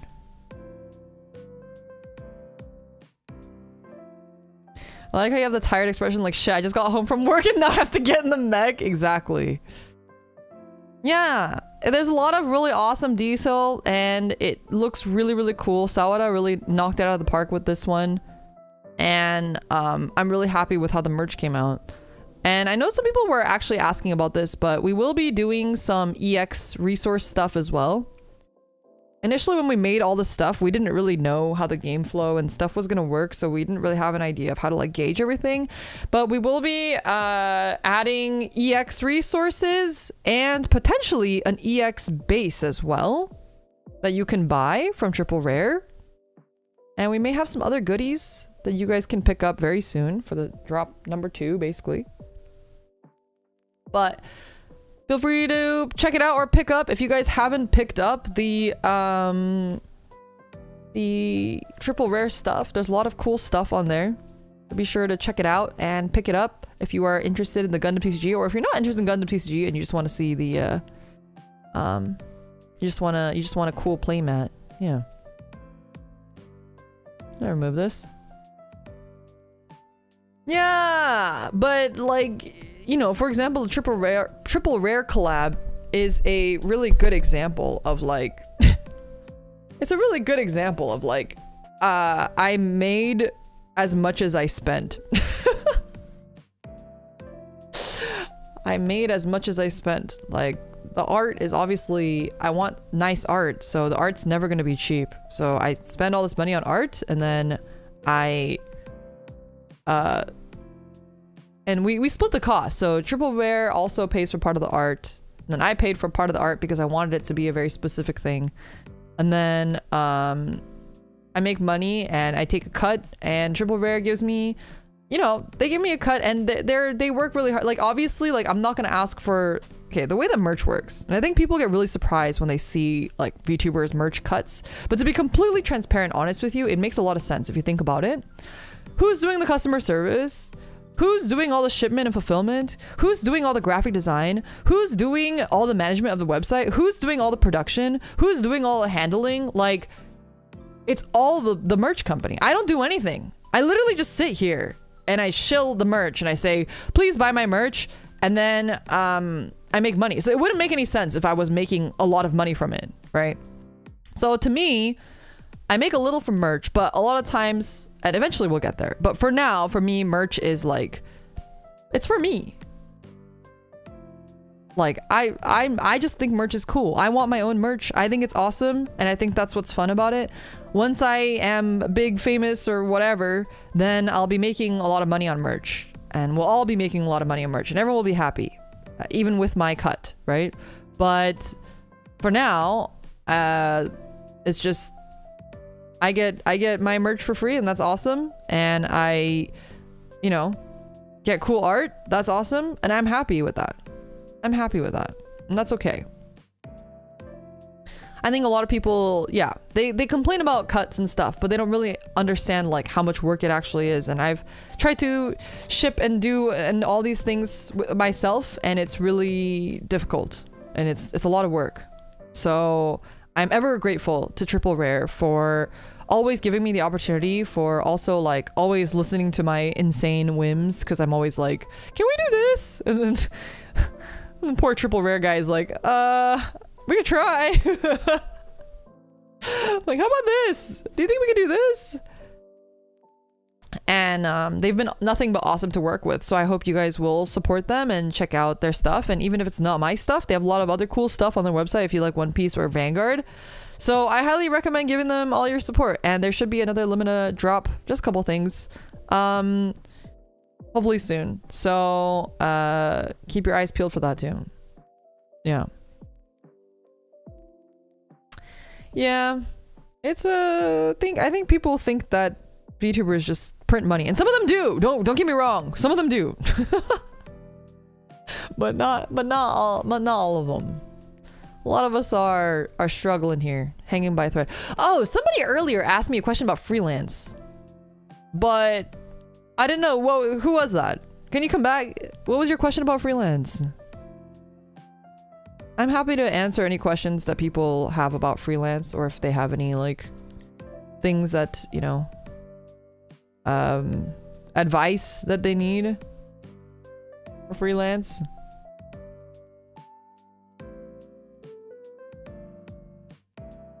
What's the best job to do freelance? What are you good at? What are you good at? What can you do that other people can't do? Or what's a skill that you can learn that other people can't do? I think that's the hardest part about freelance. Like, for me, a lot of my freelance is I do a lot of writing, and I do a lot of translation. I do a lot of translation and writing, so that's those are usually my freelance gigs. So I work for random game studios. I translate for them. I translate from Korean to English. And sometimes animation studios or comic studios will hire me to write stuff. Where do you advertise yourself for freelance, or do you search for gigs, or a bit of both? I think... Oh, geez. This is going to turn into like a life advice. Work advice stream. There's a couple things. So, first off, I would say that the best thing you could do is research like the types of things that you want to work at. So say you want to work at a game company. Say you want to work for League of Legends, right? You go into Riot's website, you go into their careers page, and you look at all their job listings. And if there's something that's similar to what you want to do, obviously you apply to it, even if you have no qualifications, but you just try. But otherwise, you can kind of look for similar listings and try to see what they're looking for. Or say you don't even want to work at, like, you just look for any listings of the jobs that you want to do, and you look at what are the qualifications. Do they want a certificate? Do you need some kind of certification? Do you need like X years of experience? Do you need like this or that, or like whatever, right? Some translation companies, for example, want you to have a language certification if you are not someone who is so if you're Japanese and you apply for a Japanese translating job, they're not going to ask you for that, like even if you're Japanese American. But if you are not Japanese American, say you're a Korean American or you are white American and you apply for a Japanese translating job, they're probably going to ask you for your what is it, NLPT score. Is it NLPT? I don't know what the acronym was. NPT, NLPT, whatever it is. JLPT? Is it JLPT? JLPT, yeah. They'll probably ask you for your score and you'll probably have to submit like some thing, right? And so you're gonna want to see if they require a minimum JLPT score, like N. Oh, it's N is the score. It's like JLPT N3 minimum or whatever, right? So you can like check to see what they're like looking for. So here's my pro life advice of someone who's worked for over 10 years in similar tech industries is: one, I hate to say it, and I know that everyone says this, and I know it's a lot easier said than done, but genuinely, I really, really hate to tell you, but this is like the answer, is you need to make connections. I know that sounds insane and it sounds really fucking annoying and it sounds awful, but it's literally the way to do it. Like, even if it's things minimally, like if you want to be a software engineer doing a game jam, joining a Discord group where there's other software engineers that are also trying to do similar game stuff, right? Like, you need to find, even if it's like even like hanging out with people who also play games or whatever. If you have a network of people that you can message to be like, hey, I'm looking for a job. If you see any openings, can you let me know? 90% of tech jobs too they prefer referrals. If you have a referral, you will always be, and I say this as somebody who's hired people, like, it's going to be a lot easier. And when I'm looking for freelancers for projects that I'm leading, 90% of the time, I'm going to ask the people I know first. So first, I ask people, hey, do you want people I know who have that skill set? Hey, are you looking for freelance? I have a freelance position. Would you like to apply? And then I'll ask all the people around me. And then if those people are not available, then I go, do you know anyone, or can you recommend me anybody that you know that would want a freelance position for this type of job? For a coding, like for a software engineer position, for a writing position, for a video editing position, for a translation position. Do you know anyone that can translate from English to Japanese? That's what I'll ask. And I'll ask my network, and my network will ask their network. And that's 90%. It's insane to say this, but in my many, many years of experience and in my many, many years of like hiring freelance, not other stuff, but freelance specifically, I have never posted a job listing for freelance, ever. For like real, like full-time positions, yes, of course, we've posted job listings. But like for freelance, I have never once ever posted a job listing. So it's like completely about just knowing somebody. The other thing that you can do that I have done that has worked for me, not always, but I would say that it works like 10% of the time, so it's worth doing, is if I'm desperate and I'm looking for work, I will literally cold email companies that I want to work at that are smaller. You can't cold email a big company. If you cold email Riot, they're not going to read your email. They might, but most of the time they won't read your email. They usually have like a careers@riotgames.com or something like that, right? But most of the time, if you look at like smaller companies, smaller indie companies, or like say you want to do editing for VTubers, like smaller VTuber agencies, you can cold email them with a resume and portfolio. So any type of freelance job, you need a portfolio. Because if your freelance doesn't have a portfolio, if you're like, oh, well, this job that I want to do doesn't require a portfolio, then you probably won't get the freelance job. Most freelance jobs, 99% of them are skill-based, which is why they're freelance. And that means that you need a portfolio. Say that you do graphic design. Say that you do writing. Say that you do coding. Whatever. You need a portfolio. Say, I made this game in my free time. You post it in there. I edited these videos. This is my YouTube channel. You cold email somebody with your resume and your portfolio. And there is a pretty high chance that even if you don't get it right away, they will put you on like a Rolodex of people that they potentially will look at when they're looking for somebody with those skill sets in the future. If your portfolio is good, of course. Those are my 2 suggestions if you're looking for freelance and you're looking to get a job.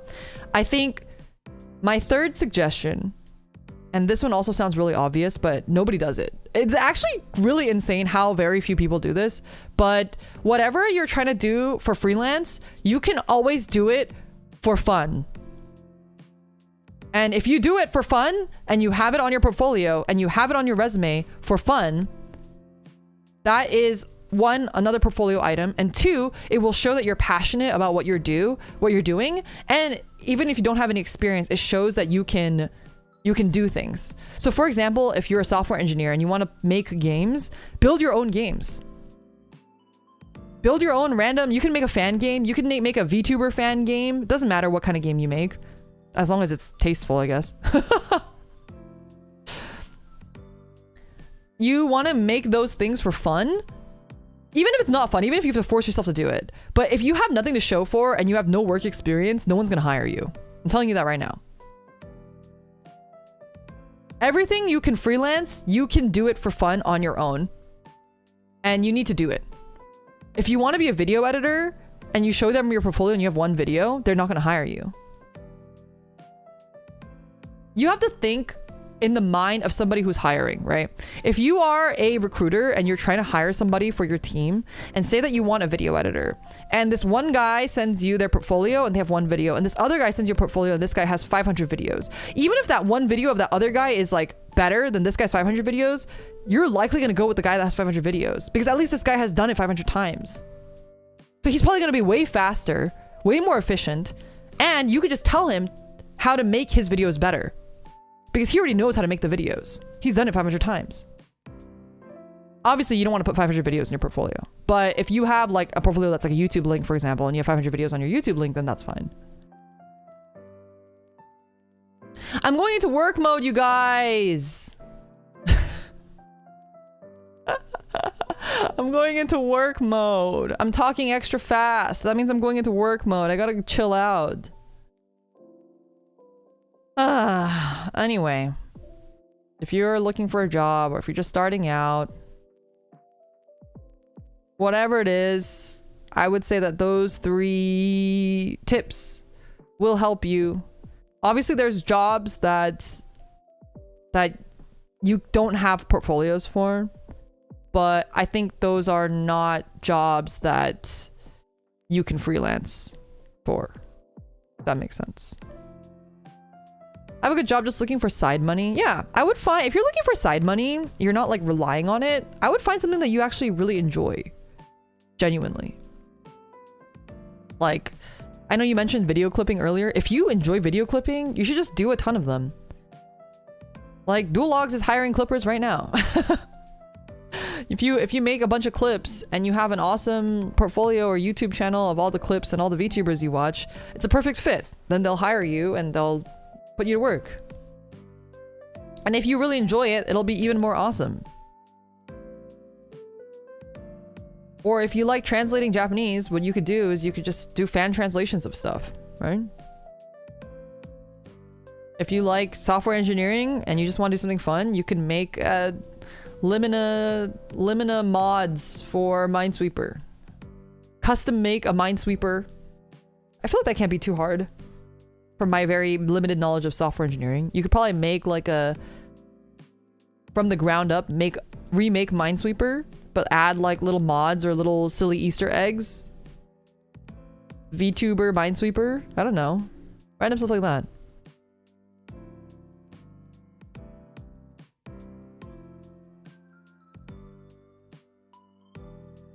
There's so many things that you could that you could do, or if you want to just learn a new skill, you can do that too.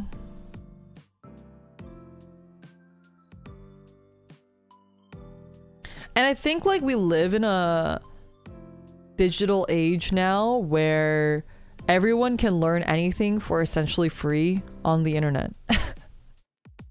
So nobody has any excuses, which is scary. Because it was nice having excuses.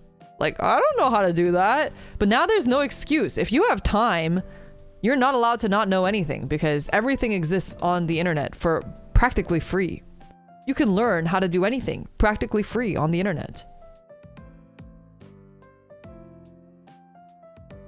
So now no one has excuses, which is not good because I like relying on excuses to not do things. We have the entirety of human knowledge available in a tablet that fits in your hand. I know, it's scary. Scary.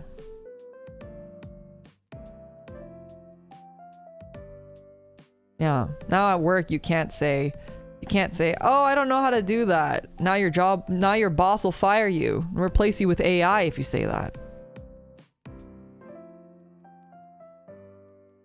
I cannot learn from art drawing tutorials to save your life. I would say that if you're trying to learn how to draw, the best thing you can do right now, if tutorials are not working for you, just try to copy one drawing. Like, don't trace it. Just look at it and try to draw it. And just keep doing that every single day. I'm not even joking you. You will improve so fast.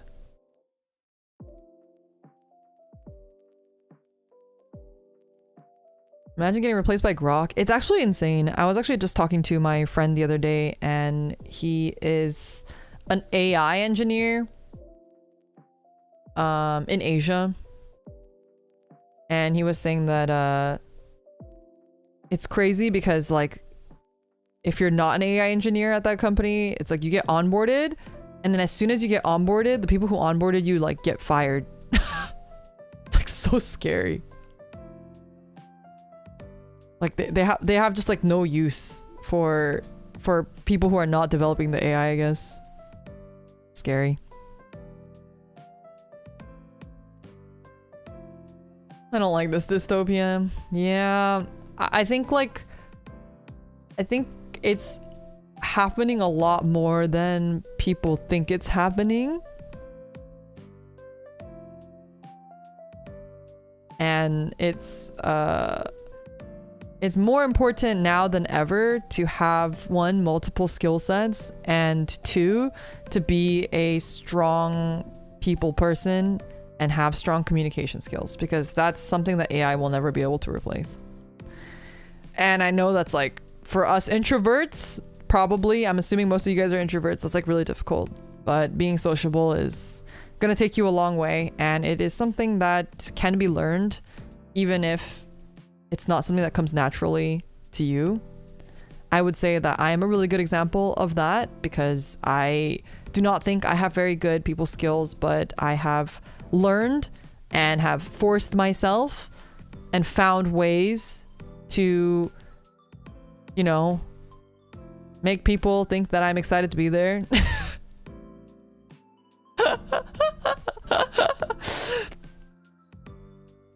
I think that's why it's like so hard for me to hang out with people I don't like genuinely enjoy, because if I genuinely enjoy somebody, it's pretty easy for me to like not think too hard and like just enjoy. And but for me, like when I have to hang out with people I don't like, it's like so much putting on a fake persona and pretending to be a person that I'm not. Introverts can develop social skills. Yes, 100%. Introversion is not a weakness. I agree. Introversion is just a state of being. It's like, is your hair blue or is your hair black? It's the same thing. Sometimes you're just introverted, and that's okay. And if you're introverted, it just takes a little more effort, but you can do it. It's not something you can't, it's something that's impossible for you. It is really hard though. Need to grind locals to level the social skill. Yes, exactly. If you guys go to locals, your social points, your meter will fill. You guys should all go to locals. Everyone should go to locals.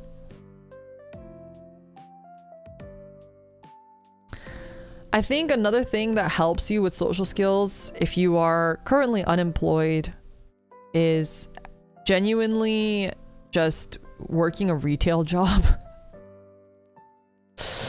And I know that sounds like hell, but I think a retail job does help you improve your social skill points, and you get paid for doing it. Everyone should do a year of retail, to be honest. I agree. I think everyone needs to try doing a retail job once in their life, and then you'll also be nicer to everybody around you. Because you will understand what pain stupid customers are. Then you'll just treat everyone just a little bit nicer in your life. but that's like, if I were your mother or your older sister and you were asking me how to upgrade your social skills or how to get a job in this economy, those are all the things that I would recommend. Was a cashier not that long ago, went from 0 people skills to talking to everyone. Yeah, I think genuinely a retail job will do that to you, because you are like forced. You have no choice but to have people skills, and it's a sink or swim situation, and most people will learn how to swim.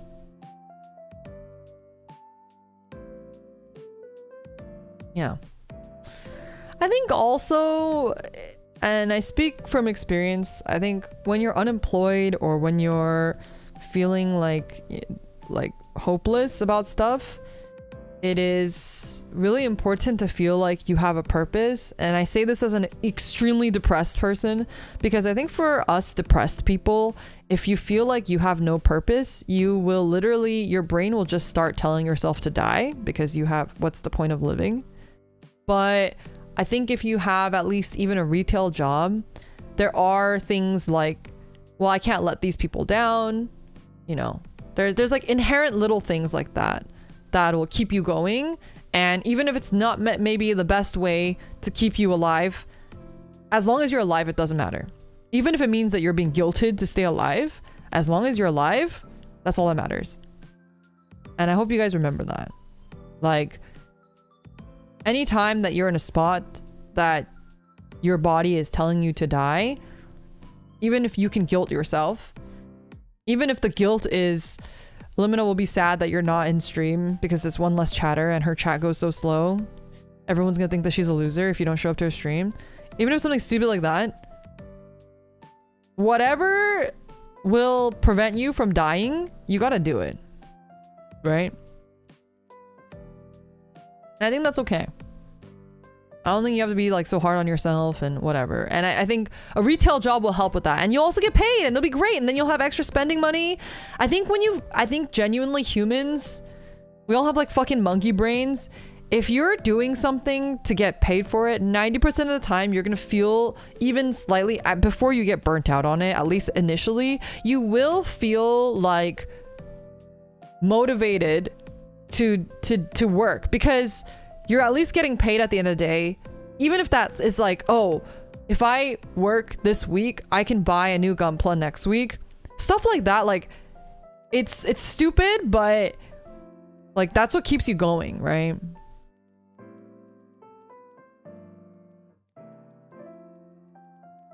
So, yeah. I keep hanging out because I need to finish that anime series. Yeah, exactly. Ghosty-chan, if you die, who's going to randomly come into my throne and give little bits of happiness? I mean, other people also do it, but not in the way you do it, right? Exactly. Stuff like that. I think there's like things like that it's so hard though when you're depressed to think about what you mean to other people in a positive light. It's very difficult. But that's why I think having more human connections, even if you have to force yourself to do it, even if it's not something you want to do, even if it's not your career goal, is going to help you. And you could try to find at least doing something like,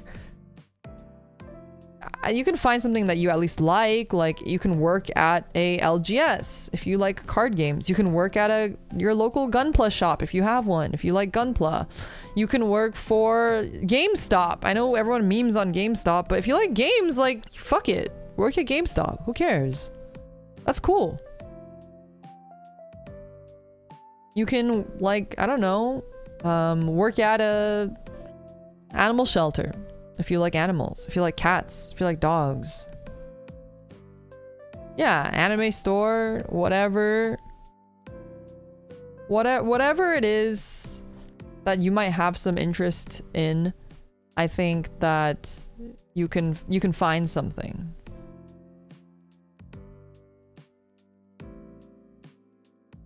Beta, thanks so much for 2 months on Twitch. I surely haven't missed anything today. Oh, nothing but the most deep, dark, intense topics. It's hard to understand how much you mean to people until it's thrust in your face, but I think people should know that they genuinely mean more to people than they might realize. I saw like this TikTok that really resonated with me, where it was, if you feel like everyone hurts you or everyone hates you, you have to remember that you are assuming that that other person thinks mean thoughts about you for no reason, which means that they are a mean person, which means that you are a mean person for imagining that they are being a mean person. Like, you are fabricating that in your head, and that makes you a mean person. So if you want to be a nicer person, then you won't assume that they hate you. You'd actually assume that they like you because you are creating the nicest version of themselves in your head, right? And therefore you're being a nice person because you're being nice to them and thinking of the best things about themselves too. And if they do turn out to be a genuinely mean person, then fuck them, right? But I think that's like a really nice way to think about that if you guys struggle with that. And that really resonated with me because sometimes I struggle with that too, where I think, oh god, this person hates me, or this person thinks I'm annoying, or whatever, right?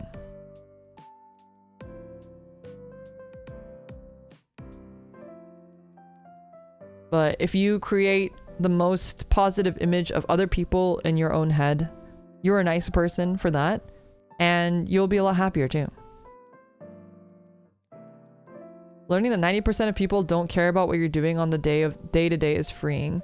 I think it's like hard because to everybody they're like the main character of their own story, right? And I think people don't really realize like how actually self-centered it is to imagine that everybody is just thinking about you negatively all the time. Like, that is an incredibly self-centered way of thinking about people and about yourself. And most people have actual lives besides than to just think about you being weird or whatever. And you must think quite highly of yourself if you think that people are spending most of their day thinking about you. Right? Anyway, whatever way you have to look at it to find peace is the best way to look at it. It's like being depressed. Whatever way you can get to not kill yourself is the best way. There are obviously healthier ways, and there's obviously better ways to think about everything, of course. But for now, we band-aid fix because it's life is too hard to want to kill yourself all the time. Taking public transit is a good way to realize how little attention people pay to each other. It's so true. But also, like, you know, not everyone has public transit, I guess.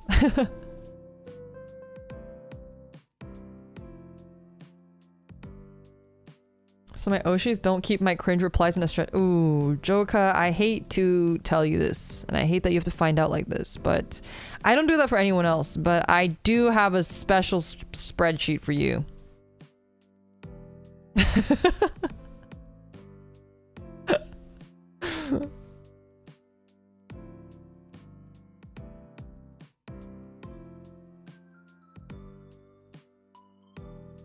I was told you need mini tasks to keep your brain busy to avoid those thoughts. So like that's also not the most healthy way, because that's what I do is basically I'm basically, my strategy is if I'm so busy that I don't have time to breathe, then I don't have time to be depressed. And it works. I don't have time to be depressed. But the problem is that if I'm on a freelance project and that project ends, or if I suddenly decide I don't want to do something anymore, like I suddenly don't want to stream anymore, or for whatever reason I can't stream, it's over. Because now I've like repressed so many things for so long, it all comes crashing down as soon as you have like a moment of spare time or breathing room, and then you can never rest again. I think the last year was my healthiest though. Last year, I was really healthy in terms of balancing my work, my stream, my personal life, and not overworking myself too much. This year, I'm having a little bit of a harder time, but that's okay. But also, whenever you start something new, it's always just going to be harder. Like the on-ramp is going to be way harder. And I think ramping up to all of this year has been a lot more than you would think. Yeah, there's like certain things that I'm working on in the background that have had so much back and forth. It's been like brain-numbingly tedious and insane and horrible.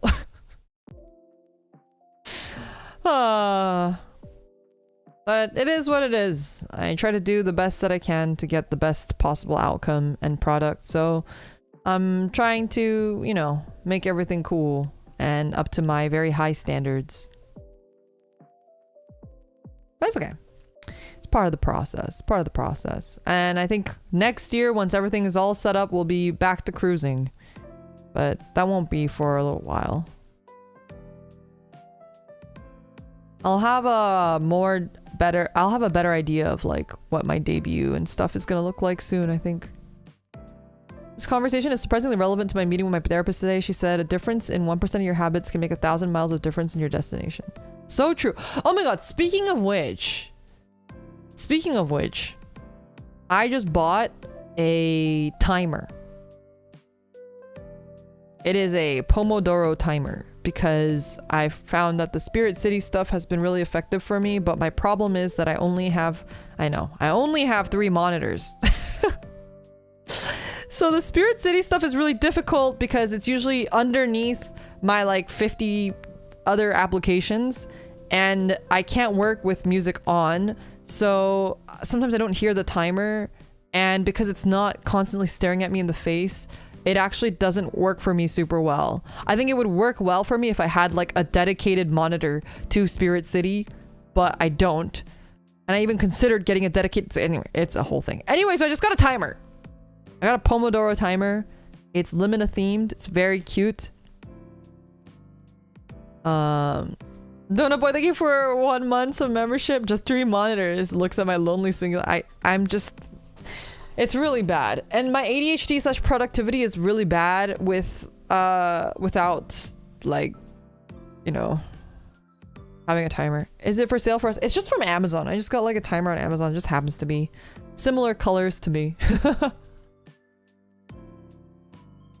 So I'm gonna try that out, and I'm really hoping that my productivity will increase, because I think my productivity does increase when I have when the Spirit City thing is working for me. I know it sounds really stupid.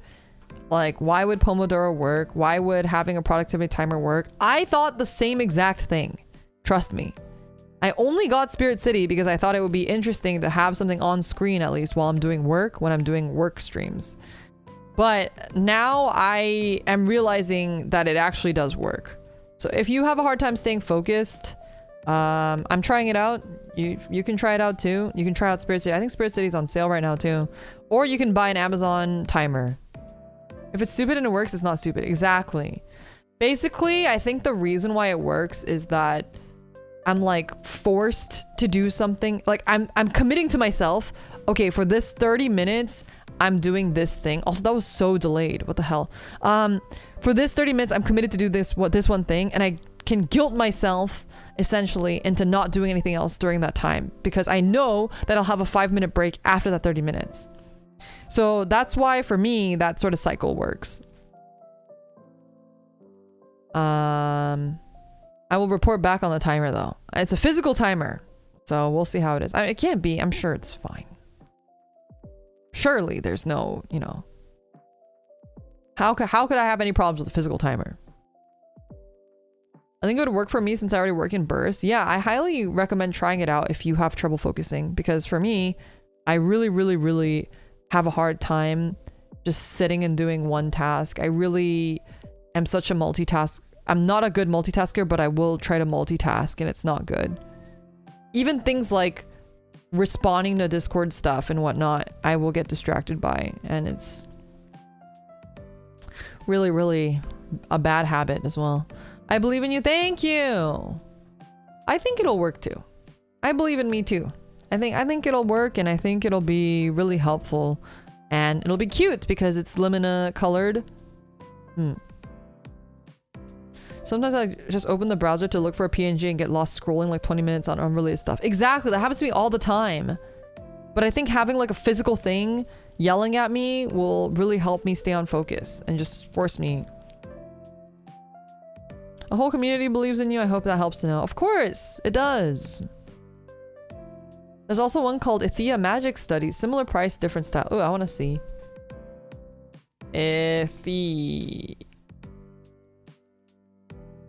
Oh, it's like almost like a Ghibli-ish style. It's like Western Ghibli. That's cute. Yeah, if you like the more magic vibe. But yeah, Spirit City is only like $8 right now. So if you just want to like try it out, and it's kind of fun to be able to customize your stuff. And I definitely get motivated if you tell me that I could unlock cosmetics, but their cosmetics are not super my style or vibe. So I'm not that motivated. I think if the character was cuter, it would help me a lot. It's not anime enough. I'm sorry. I'm so cringe. I'm so cringe. I can't help it. I'll try it as well because that's been tilting me lately, because those minutes add a lot to weekly. Yes. 100,000%. I think it's just like it really does add up, and then like later in the day you feel so horrible, like you wasted all your time. I hate doom scrolling. It's really the worst. It makes me so upset. Okay. Oh my god. Speaking of procrastinating, I should probably actually clock into work. I haven't clocked into work today because I was gonna do the stream early. I was like, oh, I want to try streaming early, and the Pokemon thing happened earlier in the day.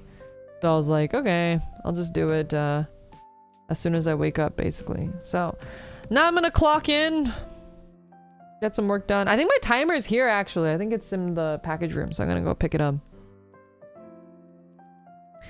Alrighty, Otsumina. I hope you guys, I hope you had fun. And if you didn't have fun, I hope you at least took something from today's stream. We yapped a lot, so I hope you learned something, whether it's about how VTuber finances work, whether it's about how to get freelance. Yeah. All right. Appreciate you guys. I'll see you guys Thursday. I'm gonna actually try to stream tomorrow, actually. But I'm not counting on it. I'm gonna try to be home. I have to go somewhere tomorrow. I have to go to the warehouse tomorrow, so I'm gonna try to be home before traffic, but I might not be able to avoid it. So if I hit traffic, I'll just stay, hang out with my coworkers or something. So exclamation mark merch. Okay, I don't have that set up, but you can go on RRRare. RRRare.com, and we do have a merch drop there. You can go check it out. Help your hand and wrist recover. I really might be buying that stupid $400 keyboard, but we'll see. It feels a lot better today, but it was feeling like shit yesterday, so I don't want to say anything too soon. I don't want to speak too soon. All right, Otsamina, I'll see you guys maybe tomorrow, but most likely on Thursday for some magic.